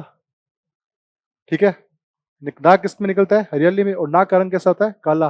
तो ये पंचमी आ जाएगी। पंचमी तो पता ही है, नाग पंचमी। अगर पूछा जाए नाग पंचमी कब हो, तो पंचमी आपको पता ही है, 5 को आएगी। नाग कैसा रंग होता है? काला। और नाग निकलता कब है? हरियाली में। और वो किससे संबंधित है? श्रावण से। हरियाली जब भी दिखे ना कहीं भी, तो श्रावण का महीना कर देना आंख बंद करके। अगर हरियाली दिखे तो क्या दिखे? हरियाली। हरियाली अमावस्या भी श्रावण में आती है। ठीक है, हरियाली दिखते क्या करता है? श्रावण। भाद्रपद मत करना वाले, मत करना, मैं कह रहा हूं। अब नाग आ गया तो सांप के पीछे पीछे क्या आता है? नेवला आता है। तो लिखो नवमी।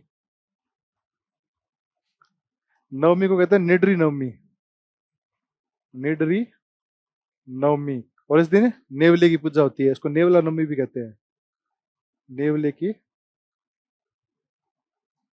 पूजा होती है इस दिन। तो सांप के पीछे पीछे क्या आएगा? नेवला भी आएगा ना। श्रावण में आता है नेवला, तो इस दिन क्या होगी? नेवले की भी पूजा होगी।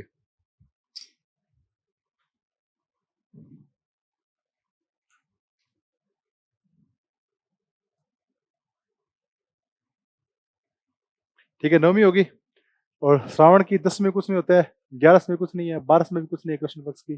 13, 14 पूर्णिमा पे आ जाओ सीधा, अमावस्या पे आ जाओ, सॉरी पूर्णिमा क्या, अमावस्या। और श्रावण की जो अमावस्या होगी वो कौन सी होगी? हरियाली अमावस्या। इस अमावस्या को क्या कहते हैं? हरियाली अमावस्या। हरियाली अमावस्या। इस दिन कई जगह मेले लगते हैं, वो सब मेले मेले में पड़ेंगे। मेले एक भी नहीं लिखा है मैंने, आपको याद है तो। वो तो अभी सिर्फ त्योहार चल रहे हैं, और मेले कहाँ पे पड़ेंगे? मेलों में पड़ेंगे। ठीक है, अब श्रावण के शुक्ल पक्ष में आ जाते हैं। शुक्ल पक्ष में आ जाए, बताओ। चलो, आप कह रहे हो तो कर लेते हैं। शुक्ल पक्ष की तृतीया लिखो। श्रावण माह के शुक्ल पक्ष की तृतीया। देख लिया? ये होती है तीज, छोटी तीज।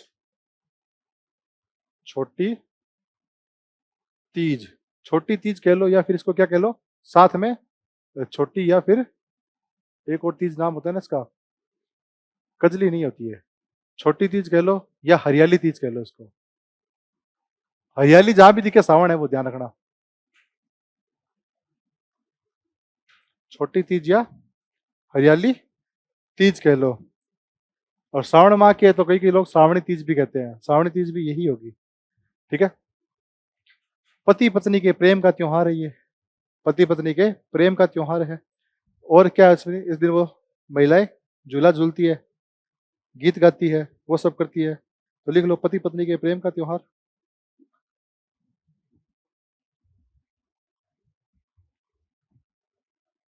महिलाएं क्या करती है? झूला झूलती है पेड़ों में, इसी दिन झूलती है। पेड़ों पे क्या करती है महिलाएं? झूला झूलती है। और ये जो श्रावण का महीना होता है, इस दिन जो नवविवाहित महिला होती है वो अपने ससुराल में नहीं रहती। माना जाता है कि ससुराल में रहेगी पहली बार, नवविवाहित है तो सासू के साथ क्या होगी? ग्रह क्लेश होगा उसका, तो उसको पीहर में रहना पड़ता है श्रावण के महीने में। बता रहा हूं जस्ट फॉर इंफॉर्मेशन। लिखो इसमें एक चीज सबसे ज्यादा इंपॉर्टेंट, इस दिन जयपुर में तीज की सवारी निकलती है। जयपुर में तीज की सवारी निकलती है। क्या निकलती है? जयपुर। देखो तीज की सवारी दो जगह निकलेगी, एक बूंदी में निकलेगी और एक निकलेगी जयपुर में। तो जयपुर वाली कहाँ निकलती है? सावनिया तीज है जो छोटी तीज है, और बूंदी वाली होगी बड़ी तीज। ठीक है। वो कैसे याद रखना है वो मैं बताऊंगा। अब छोटी तीज कब आती है, बड़ी तीज कब आती है, थोड़ा कंफ्यूजन होगा। ठीक है। बड़ी तीज आती है भादवे में, और अभी तो आपको याद रह जाएगा। छोटी पहले आती है, बड़ी बाद में आती है, अभी तो याद रह जाएगा। लेकिन बाद में चीजें याद नहीं रहेगी। तो एक छोटी सी बात है, बताए तो शायद याद रह जाए। घरों में क्या होता है कि जब शादी होती है ना, तो पहली बहू होती है ना, उससे इतना कोई प्रेम मोह नहीं होता। अब जो दूसरी बहू, भले वो कितनी ही कैसी चंट हो, कैसी भी हो, लोग उसको बताते ये सही है, ये शुद्धि है बड़ी के मुकाबले में, ऐसे कहते हैं ज्यादातर। तो जो छोटी बहू होती है वो हमेशा सासू की क्या होती है? लाडली होती है। छोटी बहू होगी ना, वो किसकी होगी? लाडली। तो छोटी और किसकी लाडली होगी? सासू की। तो छोटी यानी सा, सावण, सु, शुक्ल। तो सावण और शुक्ल की जो तीज होगी वो होगी छोटी। तो सावण शुक्ल ऐसे सासू से याद रखना, सा सु। सासू की फेवरेट कौन सी होगी? छोटी। अब मैं यही बता देता हूँ बड़ी तीज का भी थोड़ा सा फॉर्मूला बता रहा हूँ, बाकी आगे लिखेंगे। और बड़ी होती है ना, वो बड़ी फेवरेट क्यों नहीं है सासू की? क्योंकि बड़ी को हो गया अब काफी टाइम। बड़ी अब क्या करने लगी? सासू के साथ बकैती करने लग गई। क्या? जबान लड़ाने लग गई। क्या क्या करने लगी वो? बड़ी को पसंद क्यों नहीं करती? क्योंकि बड़ी क्या करती है? बकैती करती है सासू के साथ। और सासू बड़ी वाली को क्या कहती है कि तू क्या करेगी? तू सत्तू बनाएगी, ये छोटी वाली नहीं बनाएगी। तू अब काफी दिन हो गया, तू काली भी हो गई, तू कैसी होगी? काजल जैसी, तो तू कजली भी हो गई। तो बड़ी तीज आती है ना, वो आती है बे से भाद्रपद, कै से कृष्ण और तय से तृतीया। भाद्र कृष्ण तृतीया को आती है बड़ी तीज। बड़ी तीज, और बड़ी तीज को सतुड़ी तीज भी कहते हैं और कजली तीज भी कहते हैं। और बै से बड़ी, बै से बूंदी, वो तीज मनाई जाती है बूंदी में। उसकी सवारी निकलती है बूंदी में, इसकी निकलती है जयपुर में। तो ये फॉर्मूला बकेती वाला वहां लिख लेना, ये सासू वाला याद रखना। छोटी पूछे तो छोटी किसकी फेवरेट है? सासू की। और बड़ी फेवरेट क्यों नहीं है? क्योंकि बड़ी क्या करती है? बकैती करती है। भाद्रपद कृष्ण तृतीया। हो जाएगा याद? ठीक है, यहां तक लिख लिया। अब लिखो आगे। यार कोशिश की है मैंने, जैसे मेरे को याद है, मैं सोचा मेरे को याद रह सकती है तो हो सकता है इनको भी याद रह जाए, हो सकती है आपको भी याद रह जाए। तो तृतीया हो गया श्रावण के बाद में। और क्या होता है श्रावण में तीज के अलावा?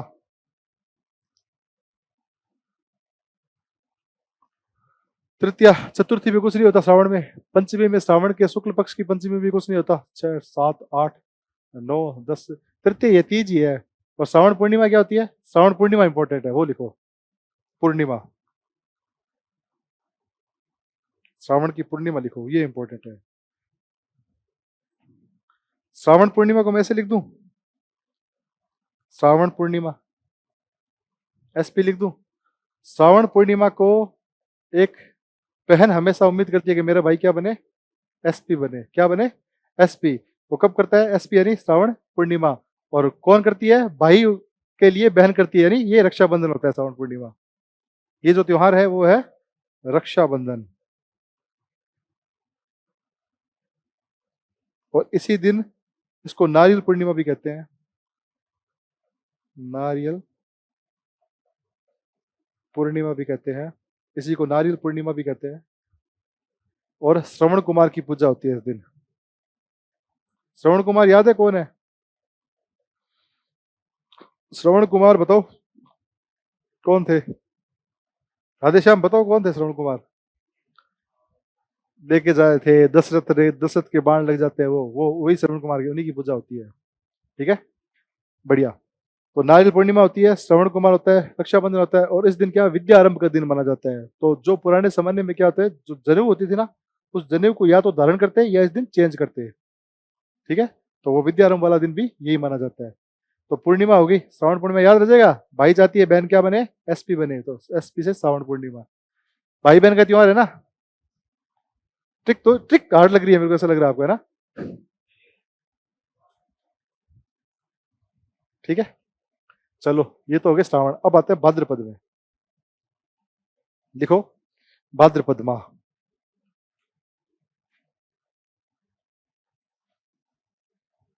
भाद्रपद माह। अब बात करते हैं भादवे की।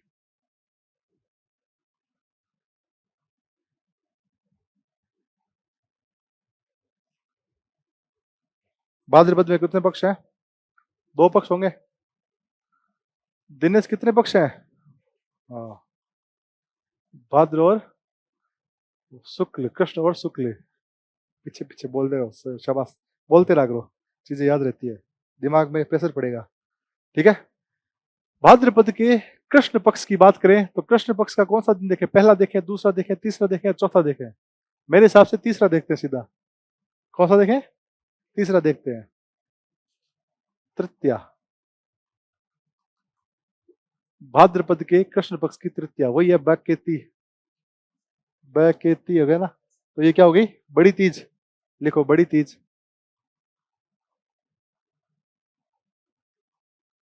या फिर इसको बड़ी बहू क्या बनाएगी? सातू बनाएगी, तो सातुड़ी तीज भी कहते हैं इसको। इस दिन सत्तू बनते हैं घरों में। और बड़ी बहू पुरानी होगी तो वो काली होगी, कजली होगी, तो ये कजली तीज भी होता है। कजली तीज। ठीक है, बड़ी तीज, सातुड़ी तीज या कजली तीज कहा जाता है। इस दिन हुआ क्या था? इस दिन भगवान शिव जी और पार्वती जी का पुनर्मिलन हुआ था। जब सती जब टुकड़े हुए थे, सती जब मृत्यु हुई थी, तो सती वापस जन्म लेती है पार्वती जी के रूप में, और शिव जी को प्राप्त करने के लिए 108 वर्ष की तपस्या करती है। और इस दिन जाके दोनों का क्या होता है? पुनर्मिलन होता है। शिव जी प्रसन्न होते हैं और वापस पार्वती जी और शिव जी की क्या होती है? शादी। तो लिख लो शिव पार्वती का पुनर्मिलन का त्योहार। शिव पार्वती का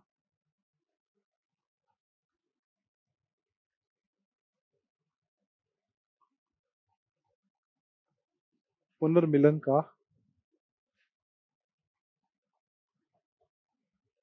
त्योहार। ठीक है, इस दिन सवारी कहाँ निकलती है? बूंदी में। बूंदी में तीज माता की सवारी निकलती है। हैं?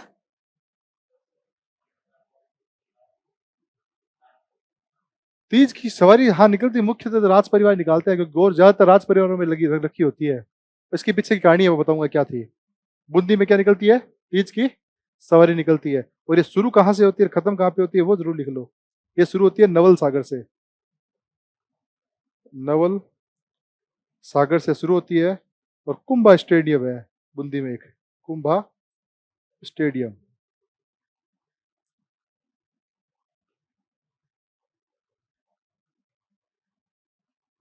यहाँ पे जाके खत्म होती है। इस कुंभा स्टेडियम को आजाद पार्क भी कहते हैं। तो नवल सागर से शुरू होके कुंभा स्टेडियम पर ये खत्म होती है। ठीक है, प्रश्न पूछा गया है एक बार, कहाँ से स्टार्ट हुई है, कहाँ पे खत्म होती है। तो बूंदी में जो तीज की सवारी है नवल सागर कुंभा स्टेडियम से खत्म होती है। देखो दरअसल होता क्या था, पहले तीज सिर्फ यही सवारी निकलती थी जयपुर की, बूंदी वाली तीज की सवारी नहीं निकलती थी। तो जयपुर में कुछ लोग बूंदी से आते हैं और देख के जाते हैं कि ये जो तीज माता, ये सोने की तीज थी, सोने की तीज माता थी, बड़ी भव्य सवारी निकलती, हाथी घोड़े और गजब का ही माहौल था। तो ये जाके अपने एक सामंत था गोठड़ा का, जिसका नाम था बलवंत सिंह, उस बलवंत सिंह को कहते हैं कि यार वो बूंदी की तो अपने कुछ सवारी ववारी निकलती नहीं है, जयपुर में बड़ी खतरनाक सवारी निकलती है तीज माता की, ये वो। तो बलवंत सिंह ये बात दिल पे ले जाता है कि अच्छा ये बात है। तो वो कहता है चलो ठीक है, अब अपने भी सवारी निकालेंगे। सवारी निकालने के लिए तीज माता चाहिएगी। तो गोठड़ा वाला बलवंत सिंह कहता है कि टेंशन मत लो। बलवंत सिंह आता है, हमला करता है जयपुर पे, और जयपुर की जो ओरिजिनल मूर्ति है सोने की, वो ले जाता है कहाँ पे? बूंदी में। कहाँ पे ले जाता है? बूंदी में। गोठड़ा का बलवंत सिंह। और तब 15 दिन बाद सवारी निकलती है यहाँ पे। तब निकलती है बड़ी तीज, तब नहीं जाती, तब ये सवारी निकलती है यहाँ पे। और ये कहाँ पे निकलती है? बूंदी में। और आज भी जो बूंदी की तीज है ना, तीज माता, ये वही है जयपुर वाली। वापस लेके नहीं गए ना, इनकी हिम्मत पड़ी जयपुर वालों की। और जयपुर की जो तीज माता है ना, वो एक सांकेतिक तीज माता है। कैसी है? सांकेतिक तीज माता है वो। ठीक है, ये थी इसके पीछे की एक छोटी सी कहानी। तो कृष्ण पक्ष की हमने बात हुई कि है, हाँ बड़ी तीज, बड़ी कह लो कुछ। हाँ सही है। अब भाद्रपद की कृष्ण तृतीया को देख लिया। और कृष्ण पक्ष की चतुर्थी को क्या होता है? कुछ नहीं होता। पंचमी को, शुक्ल पक्ष में तो होता होगा। शुक्ल पक्ष में चतुर्थी, गणेश चतुर्थी होती है, ये वो। पंचमी को कुछ नहीं होता। षष्ठी को होता है। अष्टमी को होता वाला, अष्टमी को होता है। उपछट होती है कृष्ण पक्ष की षष्ठी को, ठीक है ना? सही कह रहे हो, उपछट होती है। लिखो छठ या षष्ठी।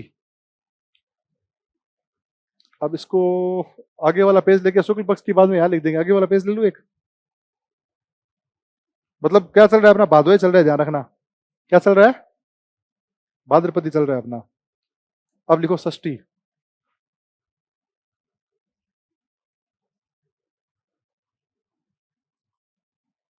इस दिन होती है उब छठ, या उसको हल छठ भी कहते हैं,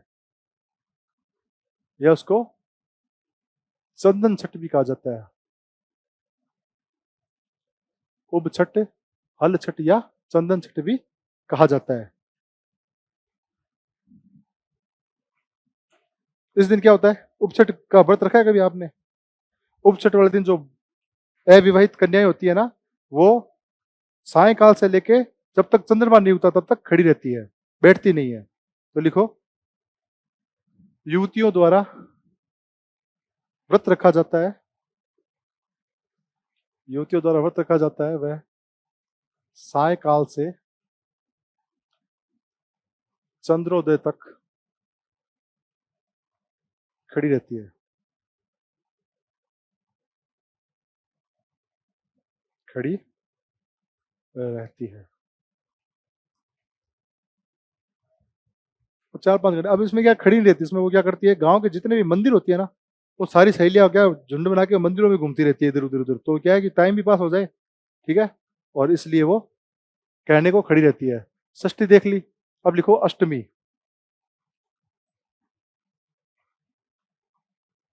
भाद्रपद के कृष्ण पक्ष की अष्टमी कौन सी? ये है कृष्ण जन्माष्टमी।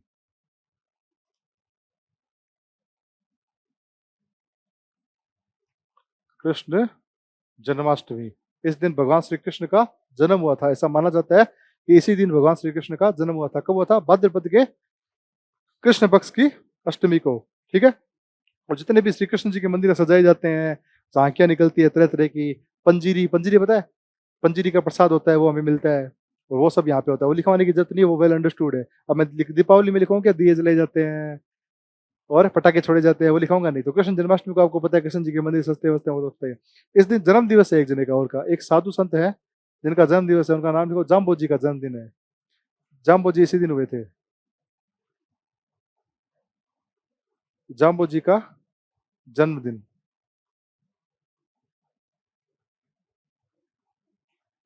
अष्टमी को हुआ था, कृष्ण जन्माष्टमी को। इसीलिए इनके भक्त कहते हैं कि भाई कृष्ण जन्माष्टमी को जन्मे थे, तभी तो विष्णु जी का अवतार है ये। तभी तो विष्णु जी का अवतार मानते हैं इनको, कि भाई ये जन्मे भी कृष्ण जन्माष्टमी वाले दिन थे, ठीक है। भाद्रपद के कृष्ण पक्ष की नवमी लिखो। नवमी तो आपको याद ही होगी। ये नवमी कौन सी होती है? गोगा नवमी। गोगा नवमी, गोगा जी का जन्म हुआ था इस दिन। वो गया नवमी। ठीक है, किसान क्या करता है इस दिन? 9 गांठ वाले राखी हल के बांधते हैं। लिखो, किसान, किसान इस दिन, किसान इस दिन 9 गांठ वाली राखी अपने हल के बांधते हैं। किसके बांधते हैं? जो किसानों का हल है वहां पे, उस पे बांधते हैं ये।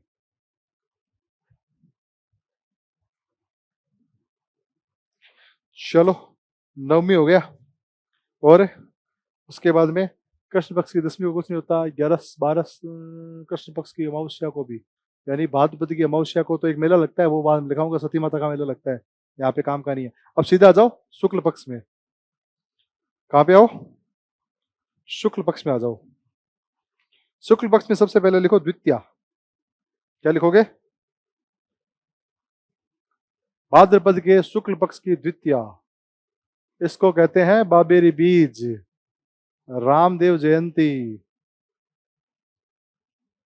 रामदेव जी का जन्मदिन। बाबा रामदेव का जन्मदिन है, रामदेव जी की जयंती। और इस दिन से रोहिणीचा का मेला स्टार्ट होता है, जो 11 तक चलता है। ठीक है, द्वितीया। और लिखो तृतीया, भाद्रपद के शुक्ल पक्ष की तृतीया। ये एक आती है तीज। इस तीज को कहते हैं हरतालिका तीज। हर तालिका तीज क्या कहा जाता है? हर तालिका तीज कहा जाता है इसको, है? कई तीज आगे बता दिया। जो हरियाली आएगी वो सावन में आएगी, हरियाली आएगी वो सावन में आएगी। और सावन में कौन सी आएगी? सासू, छोटी सासू। सासू की फेवरेट कौन है? छोटी है, तो छोटी तीज आएगी। बड़ी क्या करती है? बकैती करती है। तो बाद कृष्ण तृतीया, और उसके बाद में आएगी एक हरतालिका। अब इसके पीछे कहानी क्या है? ये हरतालिका शब्द ना 2 शब्दों से मिलकर बना है। एक तो होता है हरत, एक होता है अलिका। हरत प्लस अलिका। पार्वती जी है ना, पार्वती जी की शादी उनके पिता करना चाहते थे विष्णु भगवान के साथ, कि तेरी शादी मैं किससे करूंगा? विष्णु से। मेरे को शिव पसंद नहीं है, शिव जी मेरे को पसंद नहीं है। तो हरत का मतलब होता है सहेली।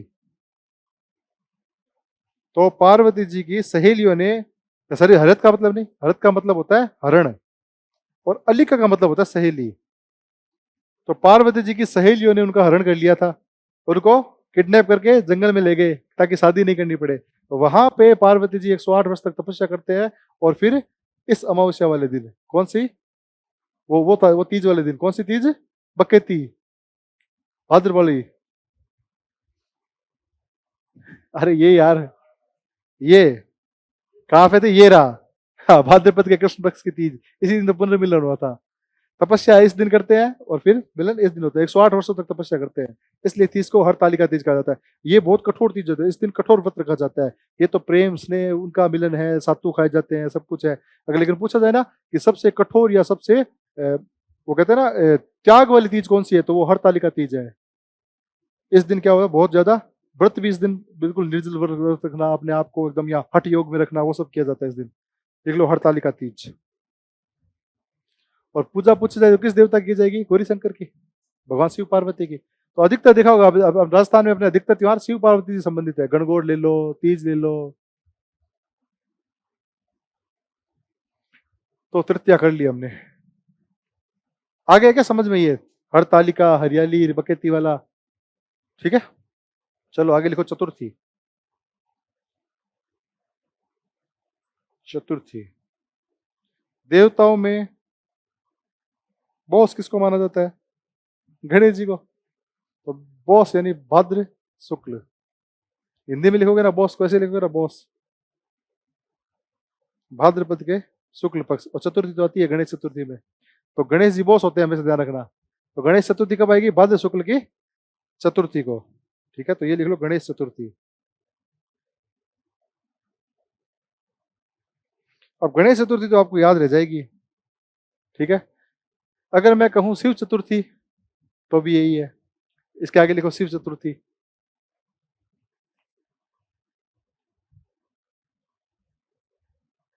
अगर मैं कहूं चतरा चौथ तो भी यही है, लिखो चतरा चौथ।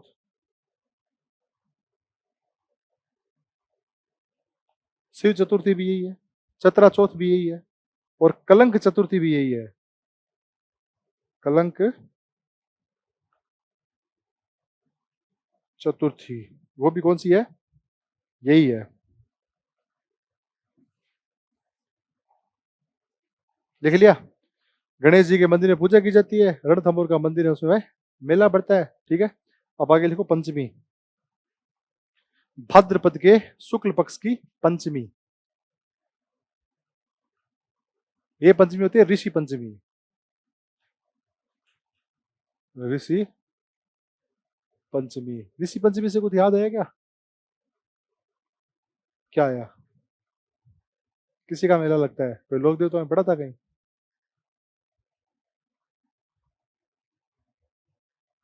हरि राम जी का या देव बाबा का, कुछ ऐसा याद है? भाद्रपद के शुक्ल पक्ष की पंचमी को हरि राम जी का देव बाबा का दोनों का मेला लगता है, दो दो मेले लगते हैं। याद है आपको? तो याद, आप थे नहीं है ना, कोई बात नहीं, अगर होते तो याद आ जाता। आज तक कोशिश करते हैं ना। चलो कोई नहीं है, वैसे मुझे आपकी क्षमताओं पे कोई डाउट नहीं है। आपकी क्षमताएं है ना अपरंपार है, मैं उस पर तो कभी वो ऑब्जेक्शन उठाता ही नहीं हूँ। तो मेरे को, मैं ये नहीं कहता कि आप में आप क्या करें, आलस कर जाते हो, पढ़ते नहीं हो। क्षमता तो है आप में, अफसर बनने की क्षमता है आप में। हाँ, शकल से भी सारे अफसर दिखते हो, पर वो क्या है कि थोड़ा सा उस चीज को एग्जीक्यूट नहीं कर पा रहे, जो प्लान बनाते थे हो, लेकिन वो प्लान क्रियान्वयन नहीं हो पा रहे। रोज सोचते हो आज 7 घंटे पढ़ूंगा ही पढ़ूंगा, है? और वो तो आएंगे नहीं आज, बेनीवाल सर तो ये जो हिस्ट्री वाले सर आएंगे तब तक पढ़ाऊंगा। 2 घंटे की क्लास में 5 सवा 5 तक पढ़ेंगे। आ जाएंगे 5 बजे, हाँ तो 5 बजे तक पढ़ेंगे, क्या दिक्कत है? ठीक है, ऋषि पंचमी होगी, पहले जाना था तो कोई नहीं, मैं पढ़ा दूंगा आपको, तो बाद में समझा दूंगा 10 मिनट बाद में, तो यार 5 बजे तक तो चले जाना, तो आप कोई दिक्कत नहीं है। 2-3 चीजें और लिखवाऊंगा बस, तो ये कम से कम हिंदू त्योहार तो कर ले पूरे। भाद्रपद तक आगे, अब आगे महीने में कुछ है नहीं, तो ये लिखो पंचमी हो गया। इसके बाद में चतुर्थी को वो हो गई, क्या होती गणेश पंचमी थी, पंचमी हो गया। षष्ठी को कुछ नहीं होता, सप्तमी अष्टमी लिखो। भाद्रपद के शुक्ल पक्ष की अष्टमी होती है राधाष्टमी। राधाष्टमी, राधा जी किसकी बॉस है? गणेश अपने कृष्ण जी की बॉस है, तो भाद्र शुक्ल याद रखना, भाद्र शुक्ल। राधा भी बॉस थी, तो अष्टमी से राधाष्टमी हो गया। ठीक है, अब लिखो दशमी। दशमी को ये होती है तेजा दशमी। तेजा दशमी, तेजो जी का ये माना जाता है कि तेजा जी के दिन क्या हुआ था, निर्वाण हुआ था, वही माना जाता है। अब लिखो 11। ये बताओ भाद्रपद के शुक्ल पक्ष की 11 को क्या होता है? हाँ, मतलब कौन सा त्योहार, कौन सा दिन है ये? और ये प्रश्न भी आया था प्रीवियस ईयर, पीवाई क्यों है ये? इस दिन जो एकादशी है ना, उस एकादशी को कहते हैं जल झूलनी। जल झूलनी, या मैं लिख रहा हूँ, वही लिख ही रहा था, देव झूलनी एकादश, एकादशी। वो मेलों वाला मेले में पढ़ेंगे, जो इंपॉर्टेंट चीज है वो लिखते हैं। इस दिन भगवान विष्णु के या कृष्ण के या ठाकुर जी की सवारी निकलती है, वो जो सवारी निकलती है और जिसमें निकलती है उस चीज को कहते हैं बेवाण। तो लिखो इस दिन, इस दिन ठाकुर जी ऑब्लिक कृष्ण जी लिख लो, या फिर विष्णु जी के बेवाण निकलते हैं, बेवाण निकलते हैं, बेवाण निकलते हैं, यानी सवारी निकलती है। बेवाण होता है एक छोटा मंदिर, वो हर ओर से खुलता है। वो जब मैं आपको हस्तकला पढ़ाऊंगा ना, चित्र हस्तकलाएं, उसमें पढ़ाऊंगा बेवाण क्या होता है। बेवाण क्या होता है, ये कावड़ क्या होती है, ये दोनों एक जैसे मिलते जुलते हैं। कावड़ सिर्फ एक साइड से खुलती है और वैसा है कुछ, ठीक है। और बेवाण दो तीन जगह से खुलता रहता है। तो जल झूलनी एकादशी याद रह जाएगी, 11 को है, भाद्रपद शुक्ल की 11 को, ऐसे याद रह जाएगा BS11। तो BS11 से याद रह जाएगा कि जल जल में जो नौका या याद चलती है उसका इंजन कौन सा है, BS11 का है। जैसे भारत भारत अपने 6 चल रहा है अभी, BS6 चल रहा है ना गाड़ियों में। गाड़ियों में पता है ना अपने BS6 इंजन अनिवार्य है, BS अभी लागू हो रखा है। BS6 से अपने भारत स्टेज, जिसको कहते हैं भारत स्टेज इंजन। तो अगर जल में थोड़ा बड़ा इंजन चाहिएगा तो वो BS11 वाला है। कैसे याद कर लेना, BS11। हाँ, लेटेस्ट 2 साल पहले की है, अनिवार्य कर दिया वो। और इसके बाद लिखो 11 के बाद बारस। क्या लिखोगे, बारस। और इस बारस को कौन सी बारस कहा जाता है, बच बारस।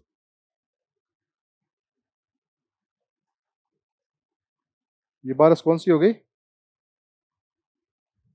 कौन सी बारस होगी, बच्छ बारस। बछड़े की पूजा की जाती है, गाय और बछड़ों की।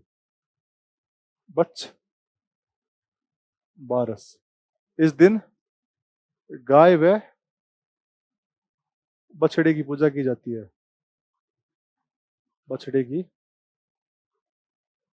पूजा की जाती है।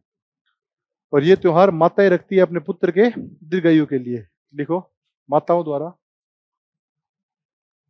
माताओं द्वारा पुत्र की दीर्घायु के लिए व्रत।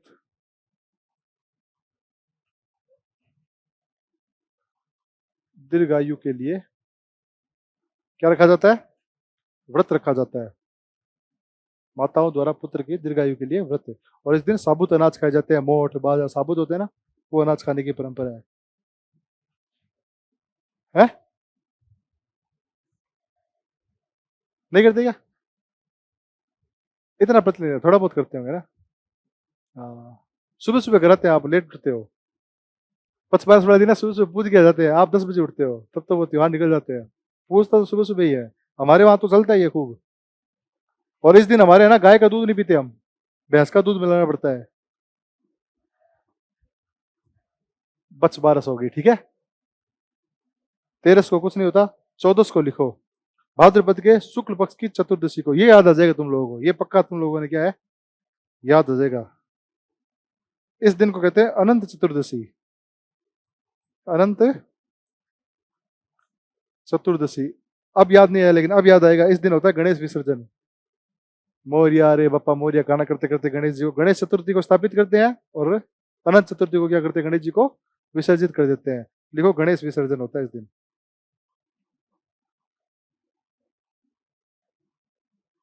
गणेश विसर्जन हो गया,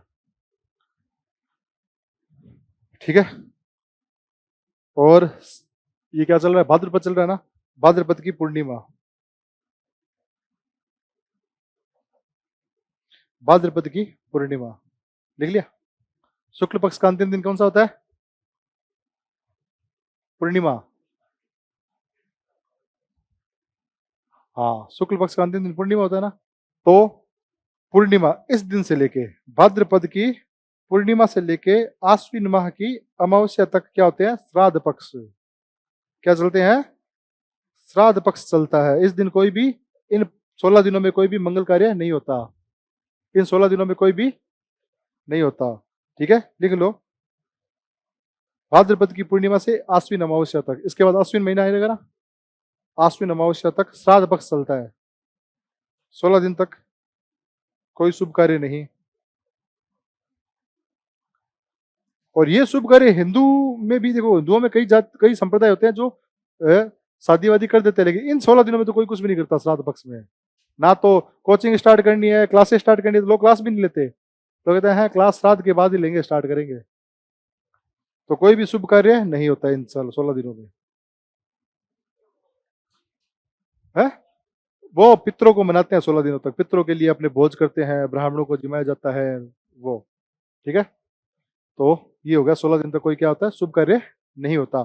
और इन 16 दिनों में मेवाड़ क्षेत्र जो दक्षिण भारत है, और मालवा क्षेत्र, वहां पे जो कुंवारी महिलाएं होती है ना, वो सांझी माता की पूजा करती है 16 दिनों में। सांझी माता होता है पार्वती का प्रतीक, ताकि उनको सुयोग्य वर मिले। क्या मिले? सुयोग्य वर मिले। तो लिखो इन 16 दिनों में, इन 16 दिनों में,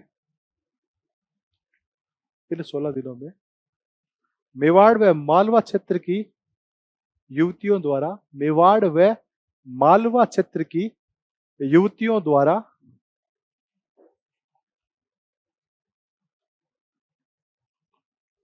सांझी माता, सांझी माता, ब्रैकेट में लिखना, गोबर से बनी पार्वती,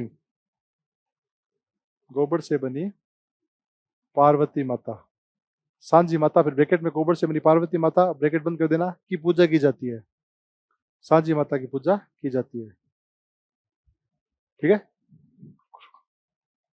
आप निकल जाओ बोली को, वैसे तो कोई दिक्कत नहीं है, क्योंकि वो कवर करा देंगे आगे, आपको दिक्कत नहीं है। ठीक है, भादवा हो गया पूरा। अब भादवे के बाद क्या आता है? अश्विन माह, अश्विन आ गया ना, अश्विन माह कर लेते हैं। अब छोटे छोटे हैं, मतलब ज्यादा बड़े नहीं, अब तो ना जितना भादवा था ना उतने सारे टोटल मिला के उतने ही है। तो भादवे के बाद लिख लो अश्विन माह, अश्विन माह। अश्विन माह का एक तरफ क्या हो गया? कृष्ण पक्ष, तो उस तरफ लिख लो शुक्ल पक्ष, लिख लो, लिख लो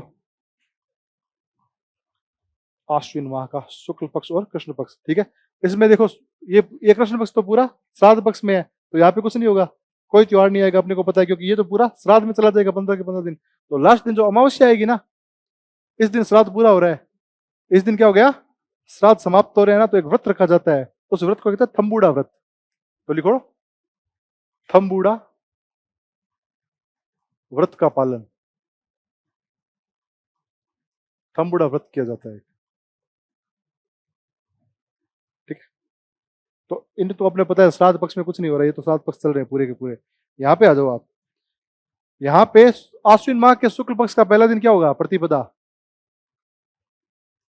यानी एकम।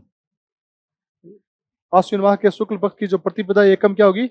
ये होगा शारदीय नवरात्रा।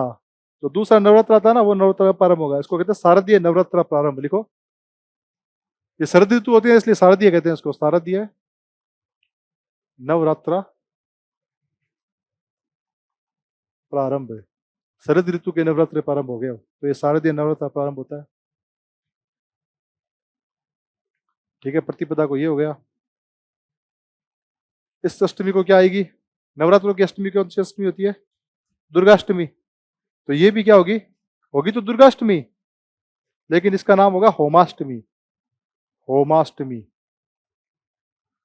और जो चैत्र की जो नवरात्रि थे उसकी अष्टमी का क्या कहते थे? अशोकाष्टमी। उस अष्टमी को क्या कहते थे? अशोकाष्टमी। और इस अष्टमी को क्या कहते हैं? होमाष्टमी।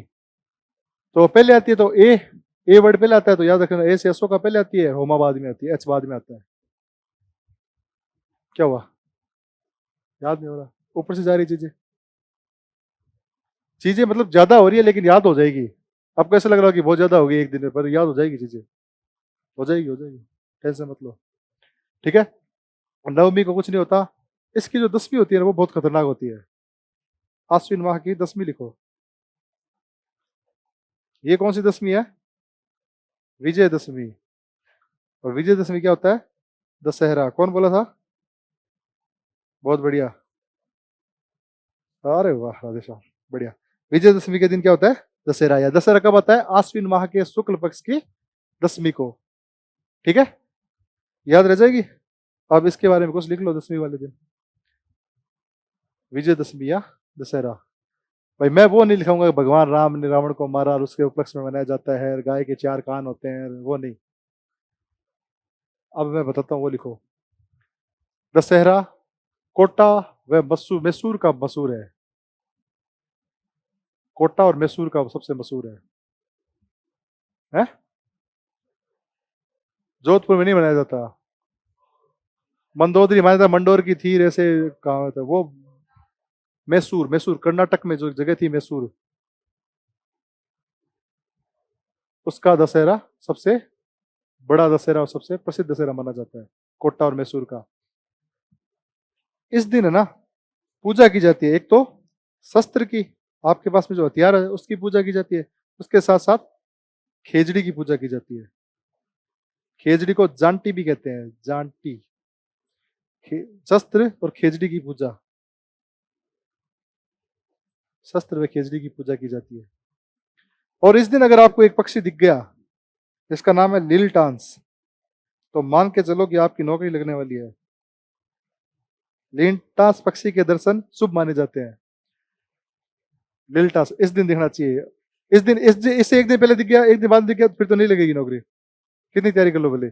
इस दिन दिखना जरूरी है।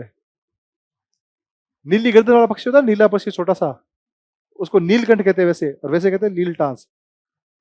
लील टांस पक्षी के दर्शन शुभ माने जाते हैं।